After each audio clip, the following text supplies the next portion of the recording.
Get it started.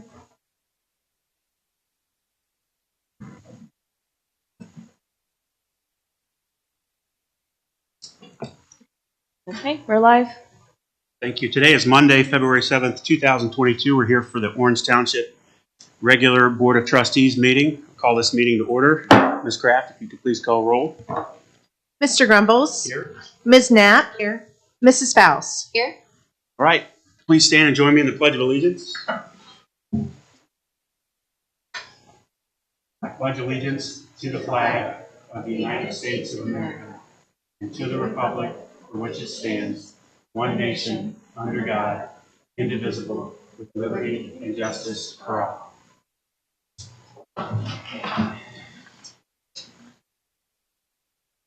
Okay, do we have any public comment before we get started? All right, hearing none, today we're going to start by swearing in five new Orange Township firefighters. And I'll turn it over to Chief McNeil.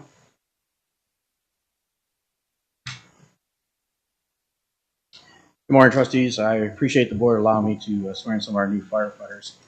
Before we get started, though, I wanted to take a moment to recognize one of our fallen firefighters, retired Fire Chief Bill Noble, who passed away 2 weeks ago.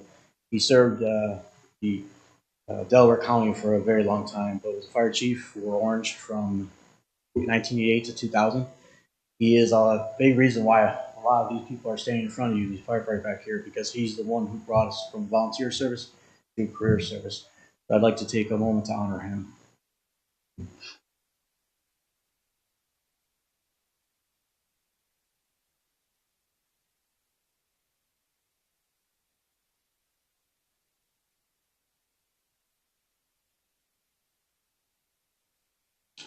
Thank you, board, very much for letting me do that.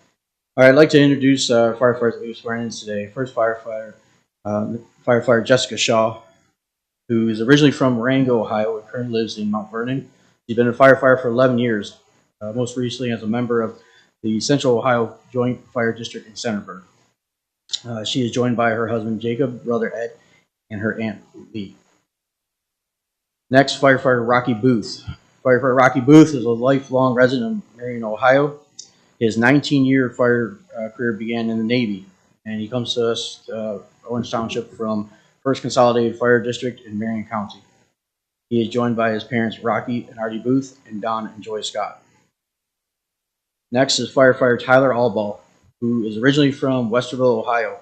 He has been a firefighter for 7 years, most recently as a member of Circleville Fire Department.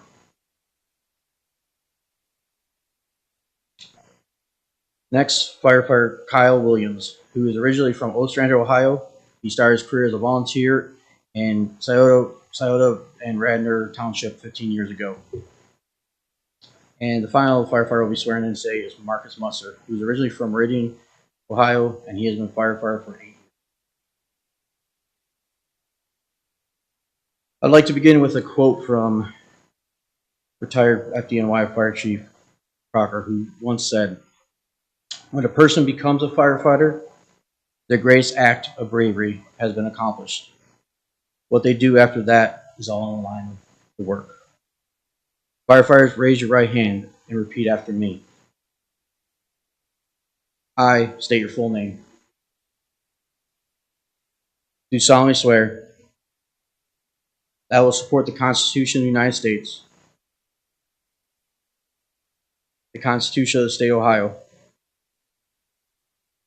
the rules, the regulations, and duties of the Orange Township Fire Department,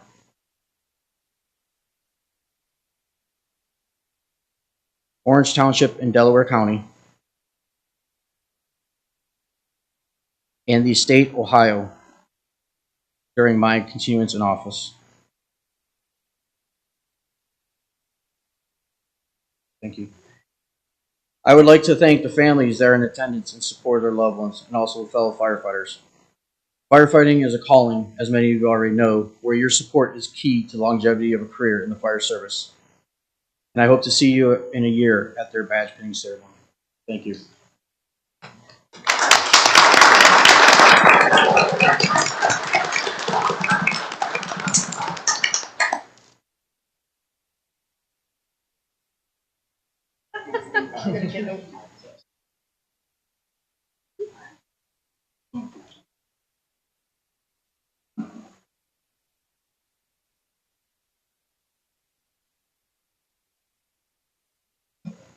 Jessica.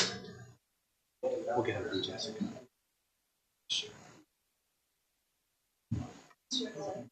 Yeah. Share the same thing and we'll do it, you know.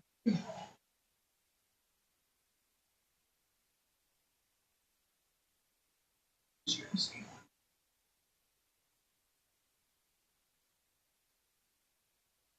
What about this on the agenda?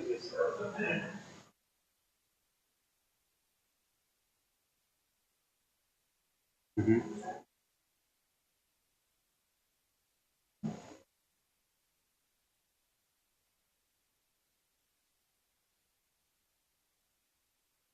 You can do this.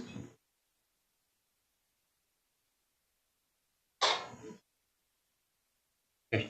Thank you, Chief. Yeah, I'd like to, every time I get a chance to speak with a group of first responders, I feel obligated to share information about a group called Save a Warrior. They operate out of Hillsborough, Ohio, and Malibu, California. They have 2 locations. Yesterday, they kicked off their 174th and 5th, I believe, cohorts.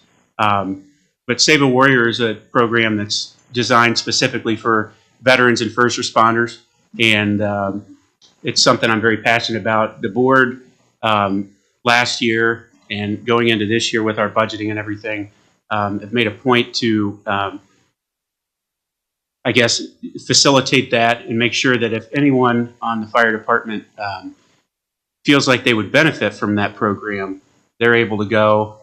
It's free of charge, and so it's not anything that would be a financial burden. It's a 4-day program, and ultimately what it does is it helps.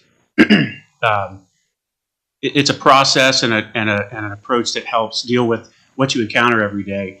At some point, having been through the program, I could tell you, hearing through fellow members of the cohort, the firemen that were in my cohort, I can't imagine that's a daily occurrence. The stories they shared, and there's going to come a time where there's no more noise and day-to-day distraction, and you're going to deal with those things. And it's a resource that will really tremendously help you do that. Columbus Fire has sent dozens and dozens through the program, 2 of whom I went through with, and I know that they are very grateful for the program, and it's made a tremendous impact with their team. So I always want to share that information, especially when we have new folks start. And really, it's not anything more than a process to help you get out of your own way when those things start to happen, and when you have to process what you deal with every day. And it's not lost on the board, and I know most of our residents, when none of us are allowed to drive on the road and we hear sirens and we see you all going to work and lacing up no matter. So we appreciate your continued service to our community and want you to know you have the board's support, and make sure that you're taking care of yourself. There's resources that we're offering, and we want to be here to make sure that you're whole, and that when you go home to your families, you're able to do that successfully, okay? So thank you again, Chief, for your time today, and to the team for joining us. I just wanted to welcome all the new firefighters to the best department in the county, I believe. I got to meet a lot of you over the last couple weeks, and I'm excited to get to serve with you in our township, and thank you for your service to our community. All right. I know we have quite a few agenda changes today. We're going to remove all of the right-of-way acquisition. We're going to try and utilize one of our ARP funds. ARP Yes. funds for that.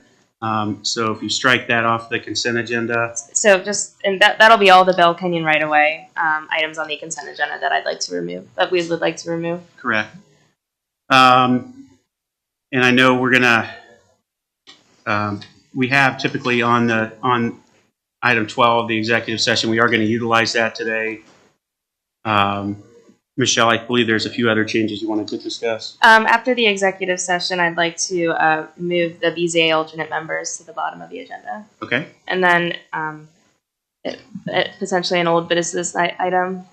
Yep. Okay. So also just, and I can cover that now since we're at a transition point, but there's been a couple of requests for update on the Veterans Memorial Project. I know that our fiscal officer is going to be working with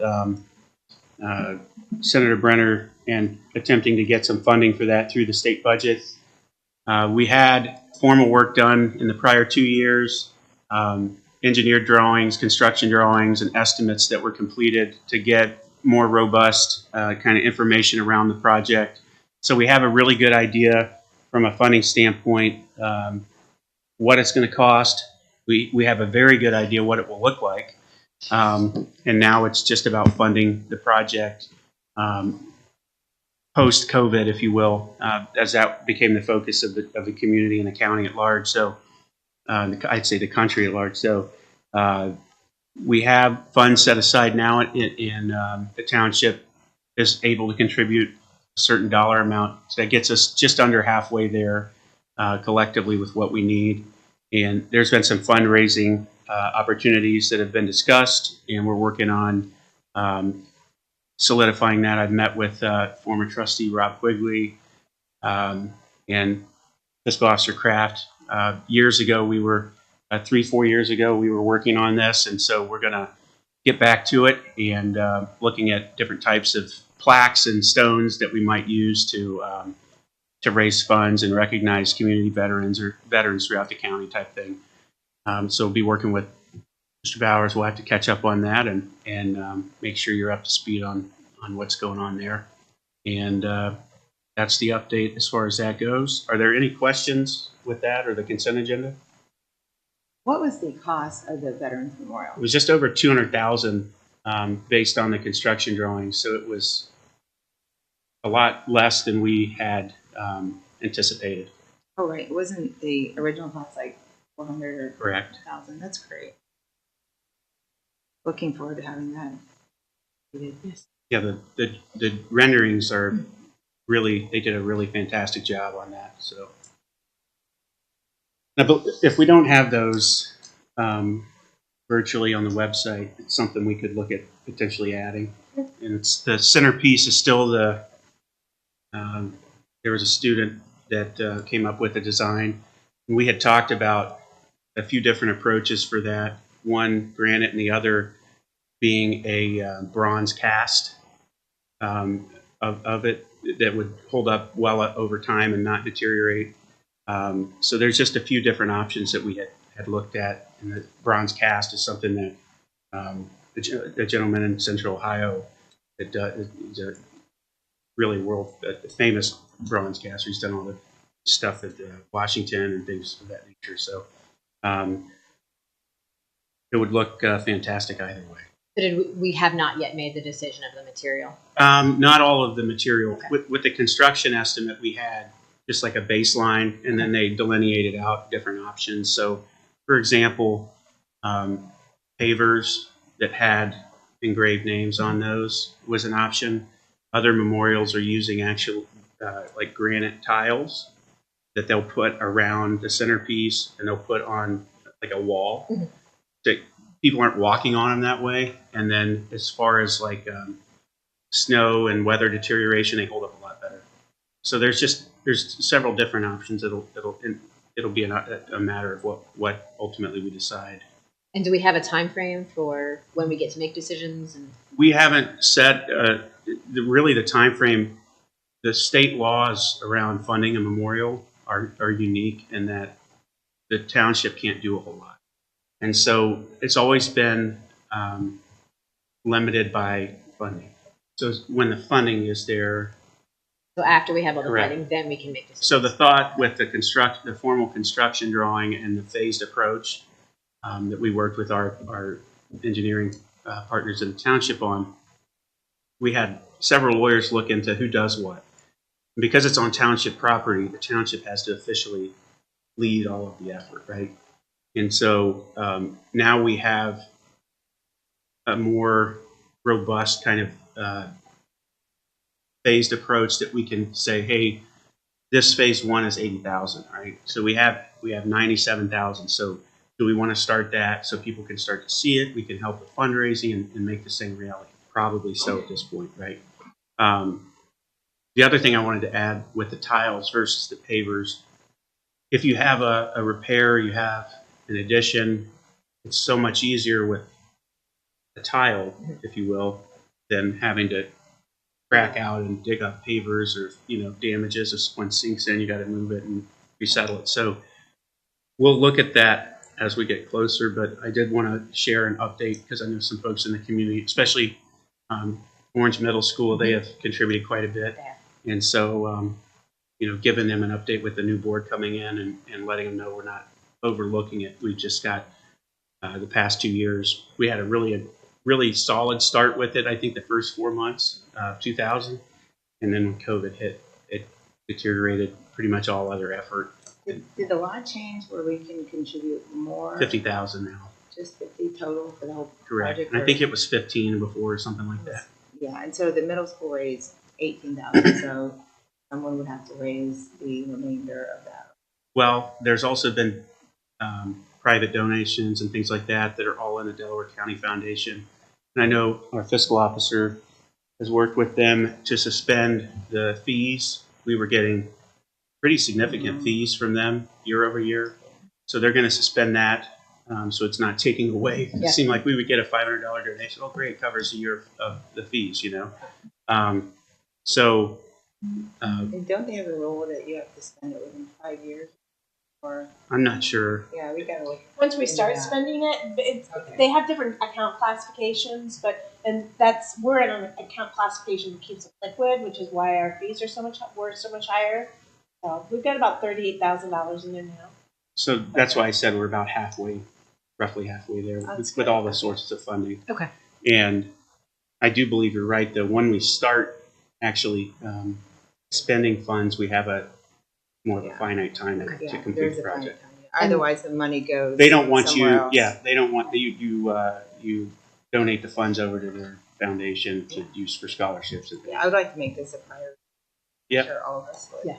I think we can do that too. I think we've got a lot of good board and good momentum going into it. We have a good foundation going back. All the paperwork's there. The material costs have probably changed in some regards. So I don't expect that it'll be too significant. I think the hard part's going to be finding vendors that have capacity to come in and do things right now. Maybe we can post an update on Facebook. Yeah, that's what I was saying, the website and Facebook. Yeah, on Facebook. I'm sure many people are wondering what's going on. So yeah, I think I met with Rob a week or two ago just to talk about the different recognition plaques We have a meeting tonight. that we would use, and we're going to meet every Monday and Oh, good. continue to get traction on that. Great. Thank you. I think a big part of it too will be how the State House responds to the request. I know regionally, most of the memorials receive significant contributions from their annual budgeting or biannual budgeting process. So this isn't a new thing. No. Okay. No, the Delaware County Memorial, for example, they receive, I believe, several $100,000 for their project. So From the state. correct. They put it in their biannual budgeting, and That's great. they do things like that. So Okay. it's a worthwhile cause, and Yeah. it's nice that they support it. Any other questions on the consent agenda? I have no. Make a motion to approve resolution 22-052, approving the electronic record of proceedings from the regular meeting held on January 18th, 2022, and special meeting held on February 1st, 2022.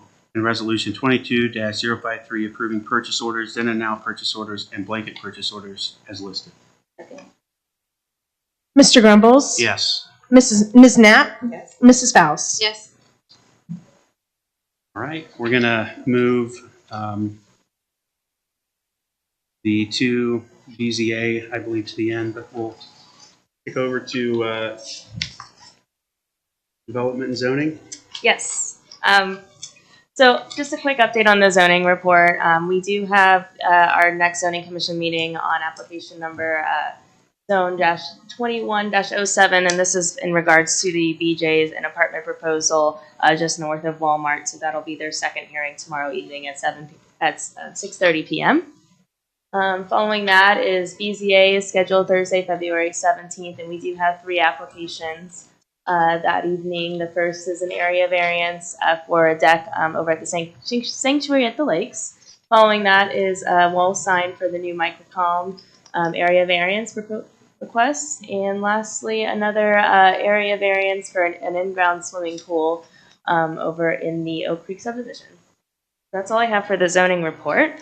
And as mentioned, we are moving the BZA alternate member to the end of the agenda. And the last thing I have under the zoning report is an amendment to the zoning resolution rewrite. So as you all recall, we did approve ZoneCo as our consultant for the zoning resolution rewrite last year. We began our kickoff meetings and started to understand more that we needed to enlarge the scope. We wanted to increase more of the engagement strategies that we are working on. So this is just kind of a standard when you start getting into the details of this. We learned that we wanted to have a couple more meetings, and that's what's here today.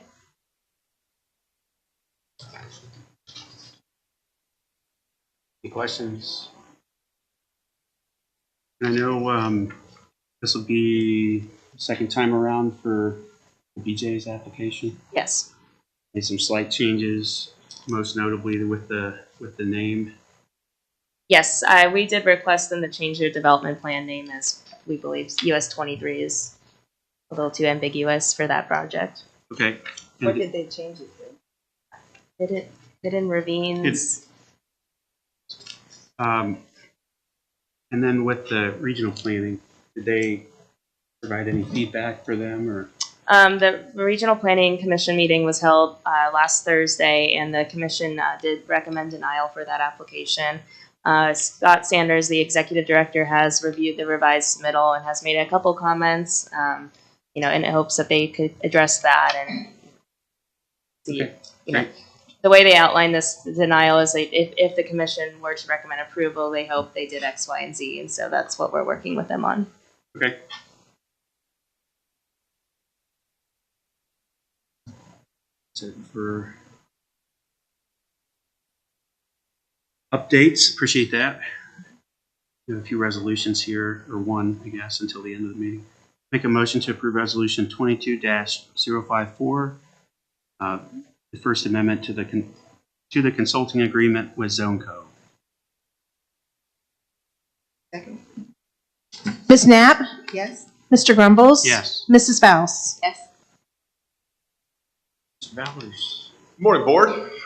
Several items today for consideration. The first one being resolution for the newly created position of Public Works Assistant Manager. This would allow our current, what's called Roads Department, to kind of get cleaned up a little bit, similar to what we do with the Parks Maintenance and Facilities Department several weeks back. The Assistant Manager position would provide direct support to Aaron James, our current. Technically, his title is Road Superintendent. Will ultimately change his title to Public Works Manager as well, kind of streamline what his current role is. It's kind of come to our attention that his role hasn't been updated in a couple of years, although the responsibilities have changed a little bit and been shuffled around. So to clarify his position, but to also provide him additional support and an eventual successor is the purpose of this new position. There is potential for an internal promotion here. Definitely will be encouraged for those guys to apply for it as well. But if we need to go outside as well, we're prepared to do that too. If I'm not mistaken, I think that the predominant catalyst for this is the successor component that we talked about, right? Correct. Get somebody in place and ready to go, anticipating a transition. And Absolutely. Aaron's been here, I think, 11, 12 plus years. The amount of knowledge and the amount of history he has with the township is extraordinary.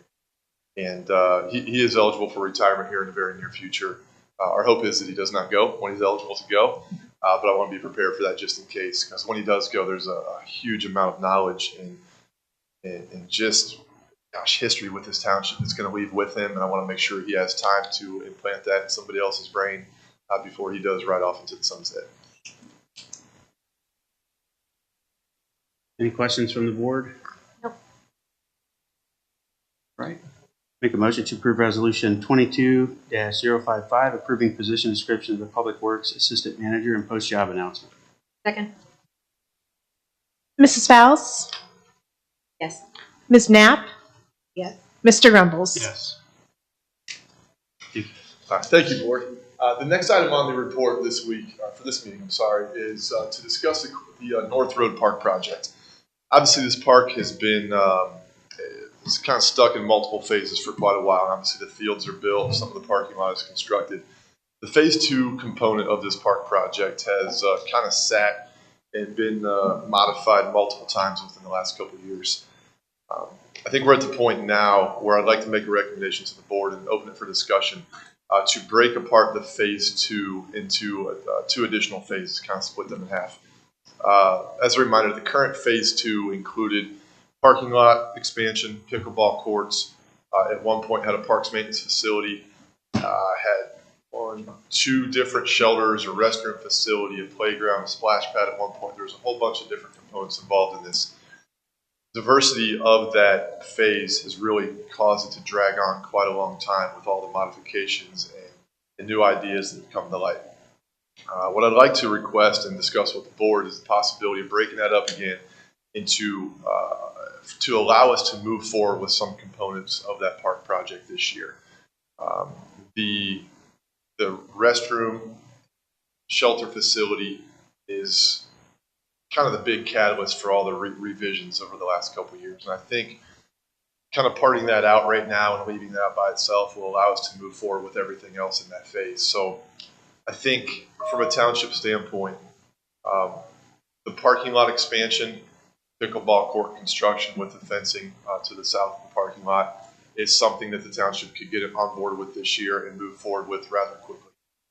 Those pieces and parts haven't changed much since the concept of Phase 2 was originally designed several years ago.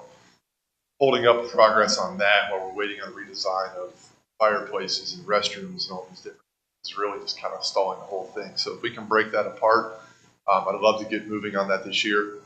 I think the asphalt expansion and the pickleball will be one contractor. I think we have the ability to move forward with that pretty quick and probably have it under construction this summer. The parks maintenance facility that has been involved in this project and sometimes included, sometimes not included, I think is something I would like to revisit with the board's blessing. The design on that has been completed. It was out to bid once, and as I understand, was pulled back. The needs of the township for a parks maintenance facility are pretty high.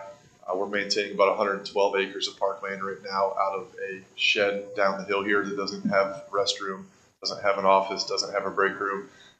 When those guys need to use the restroom, they got to walk up the hill in the snow or the rain or whatever it is to actually have a functional office. The funding for that component, I think, would be another candidate for ARP, so that wouldn't come out of our levy funds or anything of the sorts. Again, that's already been designed, so no additional work would need required on that. It would allow us to pretty much go out to bid sooner than later. I'm sorry, what is ARP? ARP is the American Lisa. Rescue Plan, Oh, the okay. 1.5 that we received last September, and we'll receive another 1.5 million again August, September of this year. And so we can use it for that. For Facilities. infrastructure, and I think that one of the other, that's the fund that I had mentioned prior. We want to improve our internet service in the township. That would qualify for fiber and fiber optic. We have a fiber line, commercial line running right up through the township that we haven't tapped into for residential with the multiple residential projects along 23. It gives a lot of opportunity for incentivizing a provider to come in and say, hey, I have instant revenue that will offset my cost of expanding this throughout your township, right? So really want to leverage the opportunity and the fact that we have external funding. I can tell you when COVID hit, the amount of online comment about our lack of options and the sustainability of the current networks, it would go down, they'd all go down, and everyone working from home now, it's actually a big deal. And there's a lot of pressure. Different neighborhoods have different options, and to really consolidate township as, on a way forward residentially, that we have the right infrastructure in place and the right amenities. Are you working with the county? The county had been looking at expanding it.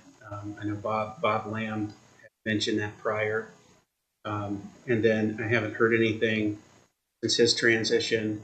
I had actually been working on it independently as well, and found a few companies that were interested in taking it on. One of them is actually expanding fiber in Marysville, I believe, right now, just up the way. So it's what they focus on, and would bring another option here.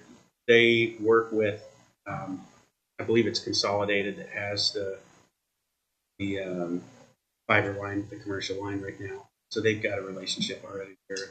It would be something we set out to bid like everything else, or, and the folks that are qualified come in and make the best decision for the township. But I think it's something we need to really strongly consider.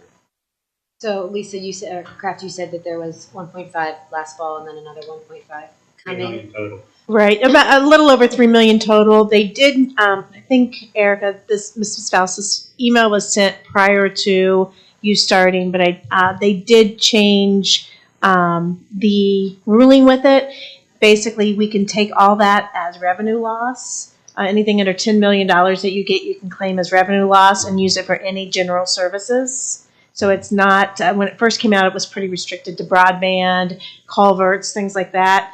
But they have lifted those restrictions. So that's why we can also use it for the maintenance facility. And do we have an estimate on how much that costs? The previous estimates from 18 and 19 were roughly anywhere from $350,000 to $450,000. Okay. It's not a very elaborate structure by any means. It's Right. more of a glorified pole barn, Yeah. more or less. So I was would probably recommend budgeting about $500,000 for it. Do we have any idea what the fiber line would cost? I don't think it's as much that we would have to contribute a significant amount. We may, when you think of development, an example would be kind of what we'll be talking about soon, which is one of the newer developments that was looking for a TIF, right? And so the county contacted me and said, hey, they've approached us, and this is something that we can move forward on unilaterally, but we want to extend you the courtesy, right? So it's going to happen one way or another. And that developer is saying, look, we're investing in sewer, we're investing in this, we're bringing revenue in, and we want some sort of middle ground on a common road that we're going to be putting in, right? In this case, I view it as something similar, where we're approaching someone and saying, hey, we want you to come in and invest all your money in capital and making our township better. And, the flip side of that is you're going to have customers and everything else. Well, okay, but to do that, we need to look at this, this, and this. And so it just gives us a buffer to be able to contribute if we need to kick that project off. I don't expect it to be as significant as, some of the other projects that look for public-private partnerships. I think it's something where they might, hey, right-of-way acquisition, right? Where we need to tap into funds and buy some right-of-way so they can go dig the fiber lines and put them in, something of that nature. But this project, to Silas's point, has kind of been volleyed around between boards. The shelter he's speaking of was going to be turned more into a pavilion with a dog park. And so we went through this whole Parks Master Plan project. And so my question to you would be, where are we at with that? And what were their thoughts on North Road Park? And is your recommendation consistent with what their findings are and how they suggested we proceed? It's a great question. Our next meeting with the Parks Master Plan is probably pending for the end of this month or early next month. We're waiting on their combination. They're making that mold of clay right now, taking all the information they have and providing recommendations to it. So I do not have all of that yet. Knowing what we went through with the process, the Parks Maintenance Facility is a priority. The components that will go into the remainder of that park are still up in the air. Okay. I know from just public feedback sessions with the master plan, the dog park option that was kind of to the south of where the parks maintenance facility was drawn up did not receive much feedback at all. Okay. The plausibility of the dog park going there is even lower now with the additional utilities that went into that park on the west and the south side of that, or sorry, the east and the south side of that pond as well, kind of makes the dog park a little less of a reality in that location. So, yeah, the layout, the previous grading, everything is kind of prepped for that facility to go on site there, which is kind of helpful. Yeah, I think the pickleball is a great addition, and we get consistent emails you'll see from the pickleball crew that are looking to expand that here. It's actually pretty remarkable how popular it is. It seems Fun like game. every week it exponentially grows and somebody else is talking about it. But the only thing I would say is we did have some issues with restroom facilities with some of the league teams going in backyards because there's no facility to accommodate. And then if we expand our utility at that park and have people coming for pickleball, being cognizant and prepared that we're going to have some sort of, facility there for people to utilize.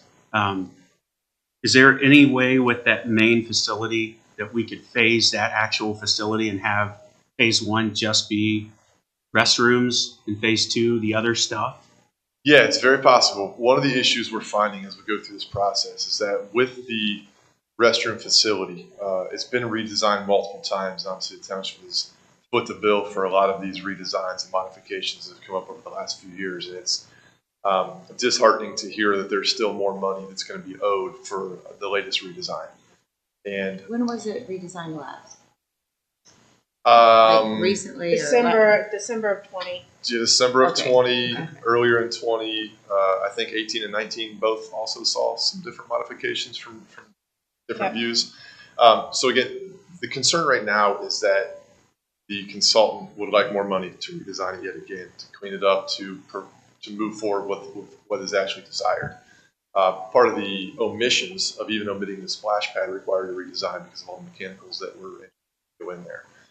So to put the restroom facility ahead of everything would require more money initially right now and probably more time with the redesign. And I'm not 100% comfortable recommending jumping back into that just yet until we have some sort of semblance of exactly what we want to do going forward, so we're not continuing to waste money on redesigns for that project. So basically the parks master plan, we know pickleball is high desire. Very high, Okay? yes, sir. So we knock that out. And the additional parking. And the additional parking, which we all know is a problem. Yeah. And then wait until we kind of and we're going to have to put a facility there for restrooms, right? Yes, So- it's a huge desire. It's 100% necessary. Can we revert back to the preceding design work as opposed to the splash pad? In my opinion, that's off at that location. So, from my recollection, so when you look at the 18 and 19 designs, are either of them consistent with, enough where we could just say we don't need to redesign it again? We have a design here. And, Yeah, they had like 10 restrooms though, and I thought that part was excessive, but everything else, except, well, then there was the concession. Yeah, parts of each one are good. Okay. Parts of each one are not good. I think that's where some of the additional contract modifications Could you kept send coming from. those out to the board so we can attach ourselves to the various plans? Because I think we need to make restrooms a priority. I think we need to do it this year. I mean, we can't be, if anyone's had a small child, you're gonna have to go to the restroom. You can't, I mean, Do I we don't even put- wanna, it's really not acceptable. I know we have the porta potties and things, but it's just, we've gone on way too long without restrooms. So I feel like we're kind of talking about two different things, right? So we need to say, yes, do the pickleball, parking, Correct. and the maintenance facility. That's ready to go, right? Basically, we can shovel ready, right? Correct. And then we have to finalize a design on restroom and shelter, Yeah. right? Because that's where we're done with the concessions, we're done with splash pad, Correct. so we're down to shelter and restrooms. Correct. Okay. And playground. And what And phase- playground, okay. Oh, wait, I'm sorry. And what did you say you're recommending going forward with first? The parking lot expansion, pickleball courts, and parks maintenance facility. I would like to have the restroom in there as well. I don't think we can. I think that's what I'm hearing is that Correct. because of how it's initially designed, how it's all kind of tied together. So we have to I think we can, I don't know, but I would hope that we could pick and choose the best parts, these that are good from each one, but there is a cost associated with pulling all those together. 100% correct. Those selections have already been made, but now the engineers and consultants and Right. architects need to go back and They have to put it all everything back the Right. way it's supposed to be. Yeah. So the breaking this project apart would, one, save us additional redesign stuff from Porta and the consultants that they're working with, and at least allow us to get portions of this project in motion instead of having it continue to sit. It would at least check some of the boxes with the master plan, with the parking expansion, the parks maintenance facility. Part B of this, or the second part of phase 2, would be to continue a discussion on the best course forward on the restrooms and the shelter that's tied with that, as well as the playground. The idea of having the restrooms in place, you're 100% right. It needs to happen. It should be the first thing that gets done. The problem with it is that redesigning and construction of it probably puts it as a 2023 project. There's probably a slim to none chance that it'll get done in 2022. How many delays and how many redesigns have been done on it right now? How long does it take to do a redesign?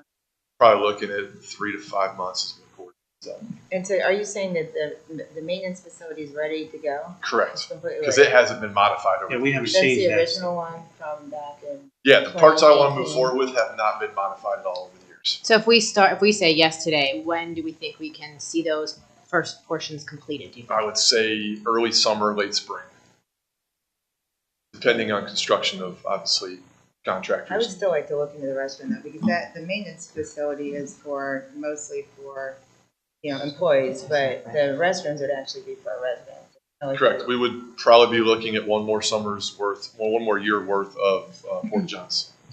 I'm sorry, what? One more year of Porta Johns at the park to get through, which is what So- we've done the last few years. So let's look at it this way. So next meeting, say we'll give consent on this, okay? Next meeting, let's get a more finite, robust timeline on Corda turning around a new design for that park, the ADA compliant park, and their minimal restroom facility.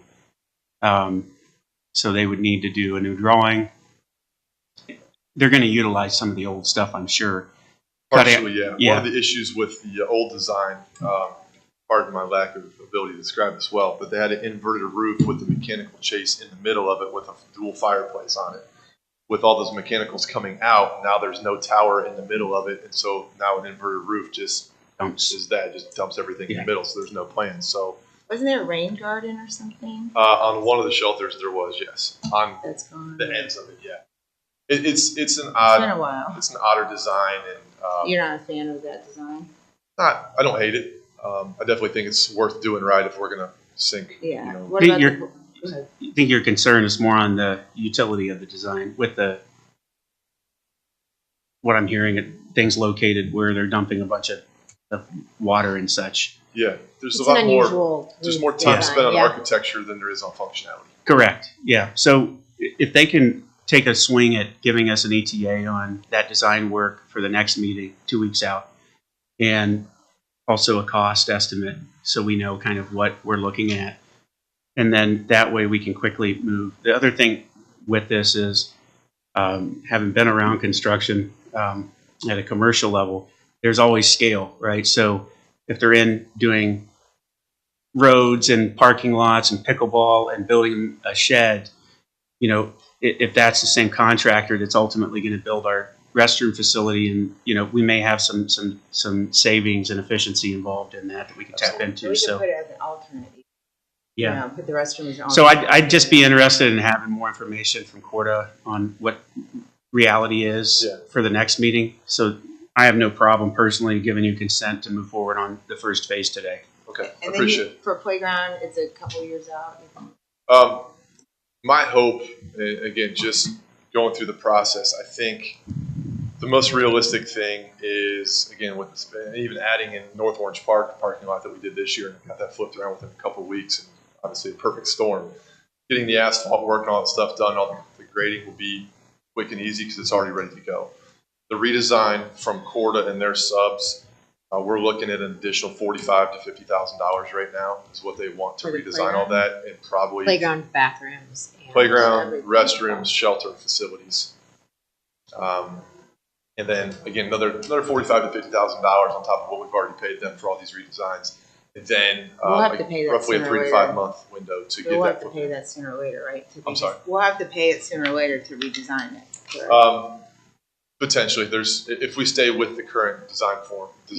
It's just been yes. dragging for like 10 years, It is. literally. If Lucky. not 12 or 14, Yeah, I a long mean, time. maybe 15 years. It's It'll be a good to very start costly endeavor. Yeah, it this, will. this phase. It will so. have momentum. It'll give us momentum. Yeah, And and I think getting some of it in motion, like Mr. Grumbles mentioned, I think will help a lot with just a perception of where that park stands right now. I think it'll help a lot of the users, a lot of the groups, and obviously satisfy some of the wishes of the community by getting the pickleball. And are we able to grade the area that will be the restrooms and the playground and that kind of stuff? Can It's we already grade that? That's done. That is done. All the Okay. utilities are ran for. So that was Okay. done with the initial phase when they constructed the initial parking lot in the fields and graded everything. So Timeline, this is February, beginning of February, so if they have 5 months to design in design frame, so that's midsummer, midsummer. right? So do we think we could be shovel ready on the restroom section in the fall? I think it's aggressive, but it's plausible. And would that hurt the park's usage in the fall? I mean, soccer is still going pretty far into fall. We don't want to disrupt our sports. It's an excellent question. I'm of the opinion that if we do the parking lot now and have some disruptions in the summer where it's a little less inconvenient for everybody, I think the expanded parking area will allow us to have less interruptions in the fall or whenever next. So we could be 2023 constructing the playground and restroom part in the fall. should not have an And impact. sports could be going on. And I agree Minimal. with that, having gone up and looked at this several times. I think the expanded parking gives you a spot to displace that disruption, Okay. right? I like that idea of we'll press and do the best we can on the facility and the playground, hoping that the timelines, work out in our favor. And in the interim, we're going to move forward with the pickleball shelter, park shelter, and maintenance shelter in the parking lot expansion. And has the Park playground been shelter, you designed? It's the Park- maintenance facility. Has the Parks playground team, been designed? parks maintenance shelter. Yeah. Yes, there are designs, are sketches for the playground. I don't think specific playground equipment has been 100% finalized, but I think it's like in the 90% range. Is I it- think that was all done prior to my arrival, so Oh, is it- do some you things think might you have. Could send that out. I don't know. I've taken a look at it. It's the ADA compliant playground, and one of the changes, don't laugh too hard, but looked at swapping out some of the vegetation and putting like apple trees and stuff like that, so that we could have like an annual apple day or something, or just fun stuff. So we had looked at ways to integrate more utility out of that park, so that when there's not people playing soccer, they had like a barrier of trees that they were going to put, I think, some sort of evergreen. Okay. And said, put apple trees or put something Apple trees fun. are pretty messy. Just a heads They up. are. They drop and make a big mess, and they Like brought that leaves. up. But look at Yeah. it some way where we could have.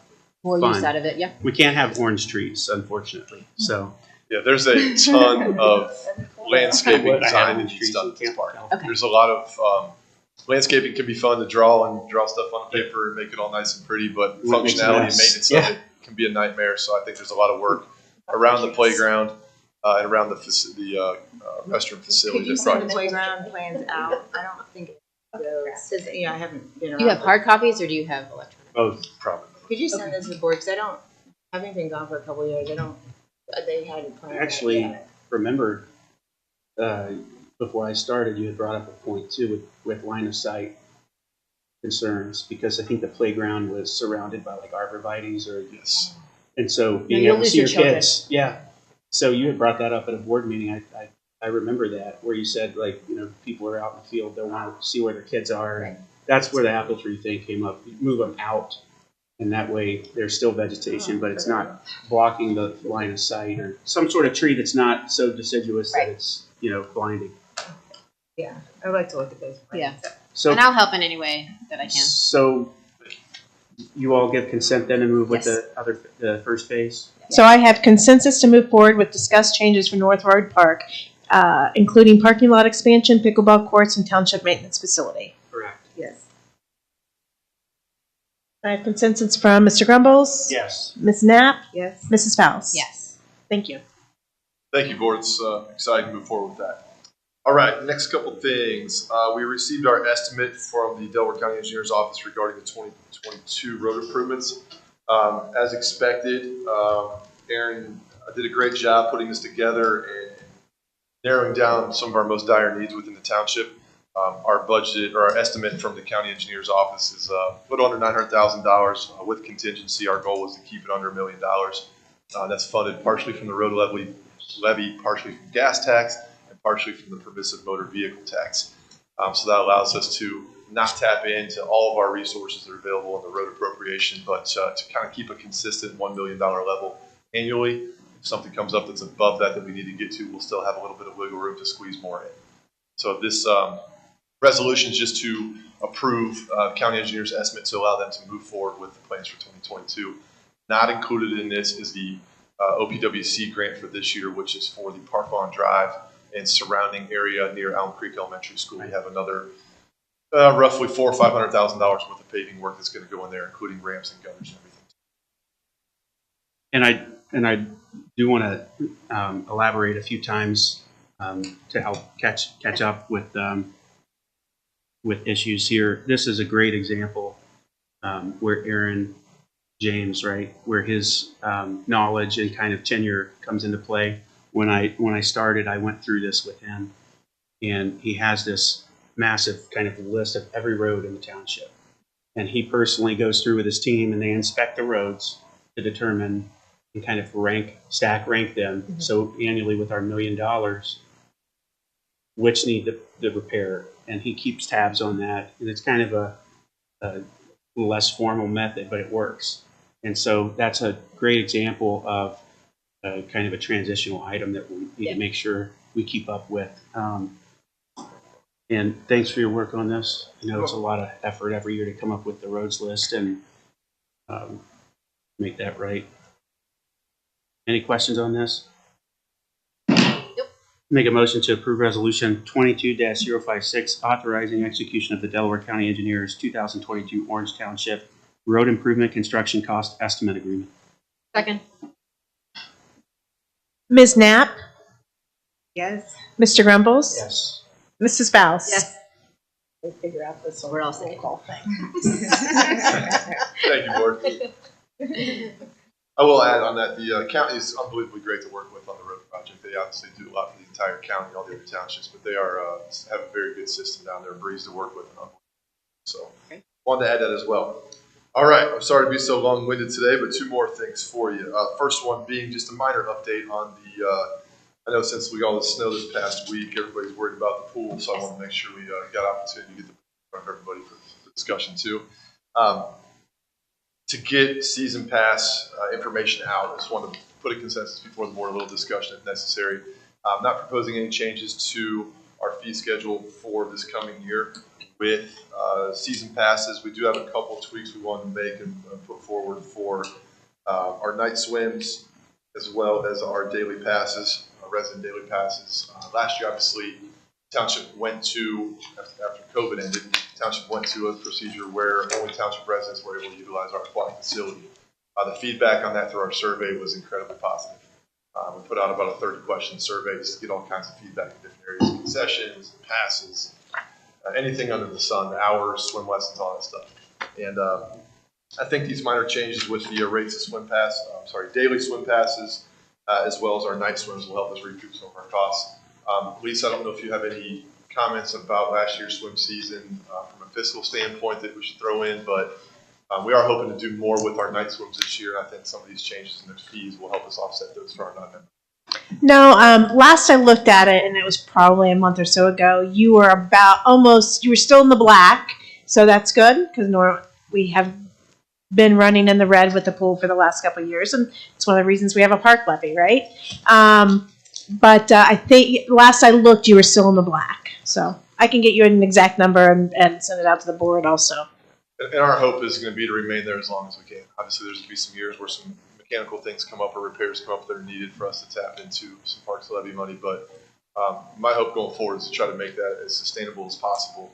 And some of these minor fee adjustments should help do it, but it's going to again be for non-members going forward for this year. So on the fee structure, and going back to last year, we made some pretty significant changes where essentially we catered to our residents who invested in this park. And surprisingly, it was the first time we were in the positive on the pool season that going back that we could really look and find. And that's fantastic that the residents stepped up and took advantage of the facility last year. And I got tremendously positive feedback on the pool season. In addition to the events that you organized, those were very much just like the Christmas event. I think folks really enjoyed that. So nice job. And I know you walked into a perfect storm. Mr. Bauer started the pool filled with sand that like the day he started, and we had a week before it opened, and the filter exploded into the pool, and he got it knocked out like day one. So it was a good testament to his networking and relationships that he had from prior roles, and then we had a fantastic season. So can you just cover any changes? You said there were a couple. It's still going to be resident centric, right? Correct. And then no change in fees for our residents. Is that correct? All correct? our members, all the memberships will remain the same. Okay. Our only proposed fee changes are going to be daily passes, going from $4 and $6, which $6 is the day and $4 is the twilight rate. Okay. We're going to raise that to $10 for the day and $5 for the twilight.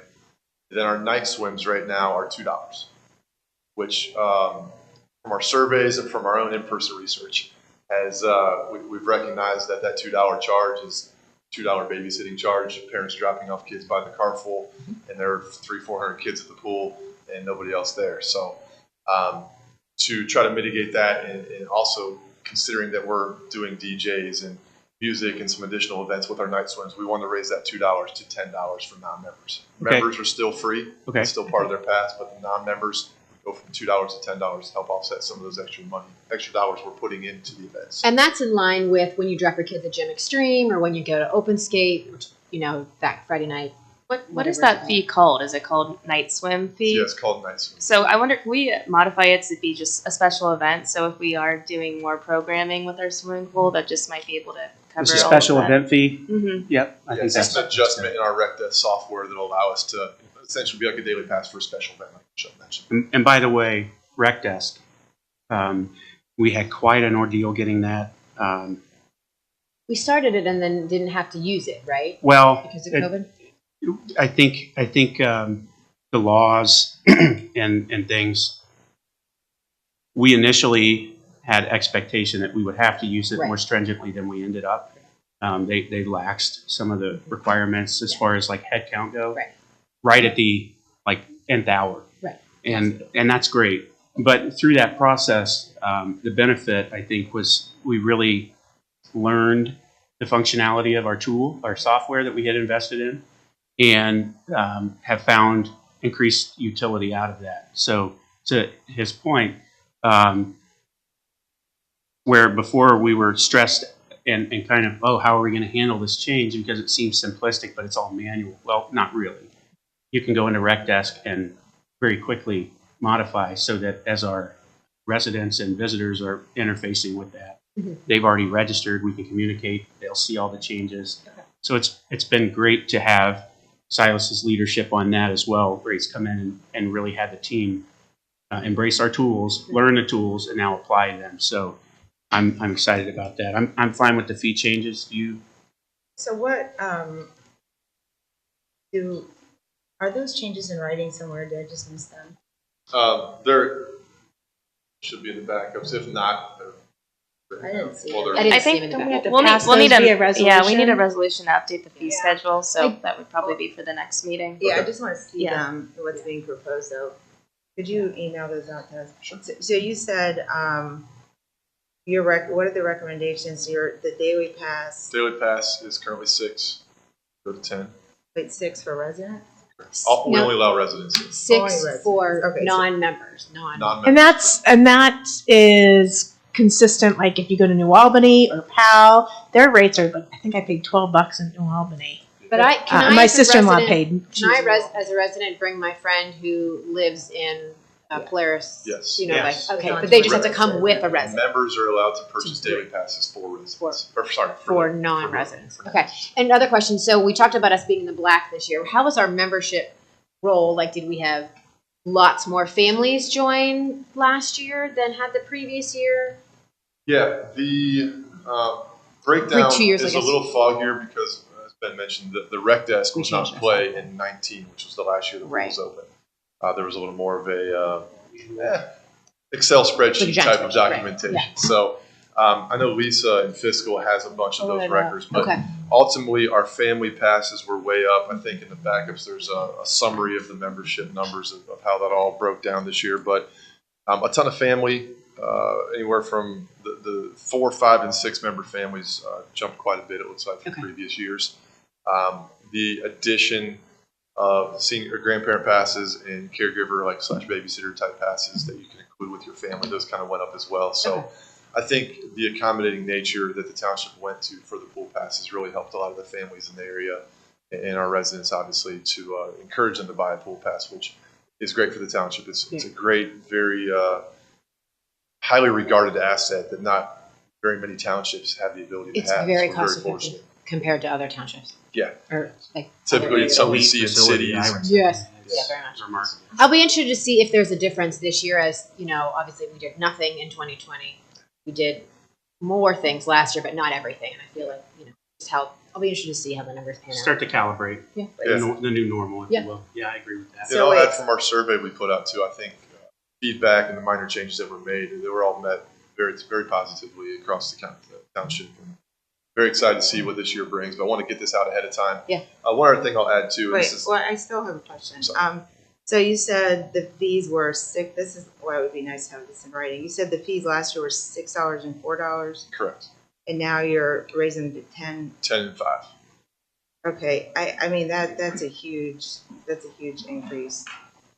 So if you have a family of 4 who just wants to come hang out at the pool, that would be $40, and those residents still pay for Taxes. And they still pay for park taxes. So like my youngest son is 18 now, to be sadly to the pool for a few years, but say that when he was 14 or 15, and it's me, him, and his brothers would go as 4, and we stopped buying the pass because we only go 2 or 3 times, but that'd be $40 a piece, and I think that's excessive. And I do have a comparison of different rates. I just looked at Dublin's, and theirs are $8 for a child and possibly $9. Well, theirs were $8 for adults and $6 for kids, even though they might be $9 and $8 now. But do you have a comparison to the price? I think that's $10.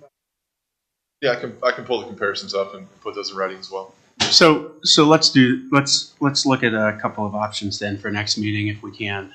And it's a big jump. You're right. It's a People are not going to. yeah, it's an 80% jump. So with that, maybe we look at a phased approach where we jump to 8 for 2 years, and then we reevaluate, see where we come in financially. Sure. And Even if we don't come in financially, well, it not is, not just financially, but as far as I think, Erica, you were spot on in asking about utility statistics, right? Mm-hmm. What are people? What are our residents doing? Are they buying day passes or are they buying season passes, right? If they continue to overwhelmingly invest in season passes, then it's not going to be as significant to change the price of a daily pass one way or the other. I think last year, the only place that I recall us having issues was exactly where you touched, and that is we'd have special events and we had some shenanigans and had to get, the other people involved and deal with that. And how do we deal with that, right? And $2 for those, I think, is way too low.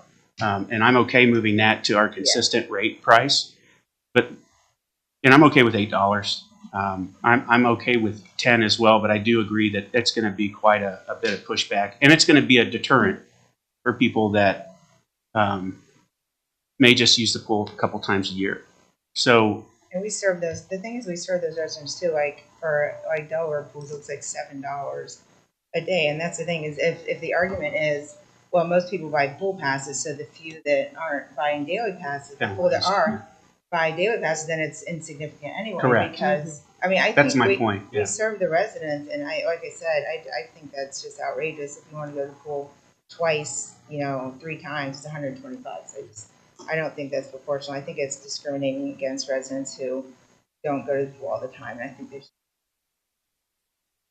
Okay, so let's have a couple of different paths, and we can vet that the next meeting. Yeah, and those things, those don't come into play till end of May anyway, so Right. those aren't urgent. The only thing urgent would be getting our season passes out, and we're just going to follow the same model that was out there last year. Works which is great. And I think it's discount. important to note, our membership rates are really inexpensive. Correct. right. I We're mean, hoping to hold steady. I'm on looking those at the this year. numbers right now. I mean, Yeah, what are the rates right a family of 2 is $155. Family of 3, $170. Family of 4, $185. And I brought It that goes up. up $15 for every additional family member. All right, so those people get the advantage of going Right. to the pool for $3 A visit. Or a whatever. visit, and then just because you don't have a huge family or you have teenagers or you work during the day, you can't get to the pool, then you kind of get screwed if you're. So Then after 4, you're proposing $5, right? So I had discussed last year potentially raising the membership rates, Okay. and there was not an appetite for that then because the surrounding areas membership rates were substantially higher, Right. Mhm. and so as opposed to the daily, trying to recover on the daily side, and I can understand that we don't want it. Last year we wanted to. They had lost a full year of use as taxpayers. So we didn't want it to be, hey, welcome back to the pool, by the way. now? Here's your 20% price increase. Thanks for your contribution. And I think that was one of the discussion points you guys had is they didn't have a pool the year before, so to hold things flat, right? Yeah, and that was intentional. My point that I surfaced last year was more so at some point we're going to have to look at that membership rate. Yeah, I agree. I maybe bump that up a little bit by $10. But we need to get the newsletters going out pretty quick here, right? So we Yep. need to have Correct. membership rates out. That's one of the items in my newsletter, actually. Yeah. My newsletter articles. And again, just to jump ahead a little bit, last year they did a $10 discount. Township offered a $10 discount for pre-buying your passes earlier in Right. the season. We're going to try to do that again this year. If you Yes. buy it from March 1 to April 1, it'll be $10 discount. So you're incentivizing the memberships even further. Correct, and that's from an aquatics membership standpoint. That's what the majority of cities and people with pools will do is incentivize memberships. Daily passes last year, COVID or not, became a big issue around Central Ohio. There were at least 3 cities that closed their pools to daily memberships We were getting a lot of because cross of traffic. the aforementioned shenanigans. And thankfully, we didn't have to deal with that. But there was a couple times last year where we were really close to not accepting daily passes on that day. We weren't going to sell them because we were so full. But that's what you do. You just say, well, we're not selling good passes. Correct, which is why we incentivize the memberships and try to cater our residents that way, the ones that use the pool the most often, and try to make it affordable for their families. But when's the last time that we increased the rates on the the family memberships? 2 years ago, then. I'd have to go back. It and was look. further than that. Had to be at least See, I 19. think we 3 to 4 need to years. look. When agreeing with Mr. Gomes, I think we need to look at bumping those categories maybe up by $10 or Yeah. something nominal. That's- And then revisiting the pool pass. I would also like to look at like a 2-hour weather policy because I know we don't have that now, but if you go to the pool and you've just spent $40 or 30 or whatever, and it starts raining or thundering, and I think if you save your receipt, you should be able to not get your money back, but have a visit, within 2 hours or whatever, or at least an hour, that you should be able to get a complimentary. We had talked about that too. Because that is a lot of money, and it would primarily be residents, but I think some people would maybe come on days that are more iffy if they knew that they didn't have to worry about. Mitigate the risk. Is What that did we something do? we We can talked do with about our- that last year. I know you and I did specifically. The other places, other. Is that something we can Like do a with rain rec check. deck? Yeah, It's rain gonna be check. through rec desk, Yeah. if I remember correctly. Yeah, we issued them Our through rec policy is desk. not to issue one, but we do issue them in instances where it's necessary. We always do what's right and take care of the people. If they pay to get in, we make sure it's done. But if there's a time where we know a storm's rolling in, the front desk over there will say, hey, we're going to shut down probably the next 20 minutes. So you might as well just move on and come another time. And so they've done a good job trying to mitigate that. Okay. Yeah, I'd like to look at a policy. Yep. Normally, they're just typically told, no, it's. And I think we can do that subsequent to everything else. So, For the next agenda. so for sake of moving forward here, I want to pitch an idea to the board and to you, Mr. Bowers. Would it make sense for us to just lock in our rates on memberships this year? Okay. I think in listening to you, part of the problem is this $2 thing, right? Or So the night swim. the night swims or the special, we're going to call it a special event fee, right? So we're at 6 and 4. We know that, you know, you're proposing we move up. If we move that to 8 and 6, and we lock in our special event rate consistent with 8 and 6. So if it's a partial day, it's 6. If it's a full day special event or something of that nature, keep our membership rates the same. When we newsletter, communicate out, right? We're clear that, you know, in the next season, we're gonna change the membership rates. We'll be fluctuating over the next season. That way, we're giving folks a heads up. They know it's coming, and they're not feeling blindsided by that. And if they have concern or they want to discuss it, they have a full year opportunity to come to a board meeting. We can communicate out what we're proposing those are as the year goes out, and instead of feeling rushed to do it for the newsletter, right? And then open dialogue with a larger window. Are you okay with that as a board? Well, Okay? I still think 8. I mean, it looks like the average is like maybe 7. I would say 7, maybe 5, and then but I would still bump up the memberships by $10. So that I don't think any resident, after it's been 3 years since the membership rates have changed, I don't see a lot of pushback on. I mean, everything's gone up in price and insanely. In fact, it almost warrants maybe $15. But and also, we don't necessarily even have to publish the final information in the newsletter if we say, you know, we'll be online soon on this date. yeah. We've done that before because I think it's a little premature to lock it in tonight without further discussion. We have done that in the past where we say, hey, we're gonna have this ready to go by such and such a date, check back, the pool passes will go on sale this date. And because really people are going to forget what's in the newsletter anyway with the rates, they're going to have to refer. So rather than make a hasty decision, I'd like to look into this. That's my. If we want to put it in the newsletter, so tomorrow is our deadline for the first draft, so we can at least have the table ready for it and then modify the numbers. And if it takes another trustee meeting to finalize those numbers, we can That's do fine. the final. When was version. the newsletter supposed to be mailed? I mean, it might be a When week did it have to go behind. print? It'll be a week behind. So we have 2 weeks Yeah. to finalize So this. we fixed. So by what I next- think I heard was that we were asking for the night swim special event to be the $6 Consistent with the day pass, I think. or the even. Right now, the Twilight Pass is $4. So I can drop my 13-year-old or 14-year-old off at the pool. $2. Well, currently it's 2, so now we're bumping it to 4 because it's.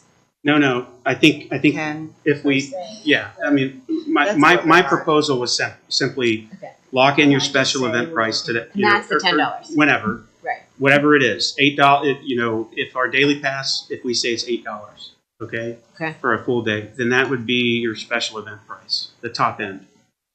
And then for a half day, it's 6 or whatever, a partial day. So right? you're proposing an increase that's currently 4 for an evening or twilight and 6 for the day Yeah. to 6 for the twilight and 8 for the day. So we're kind of meeting in the middle, right, right? middle ground. And then on special event, it would be 8.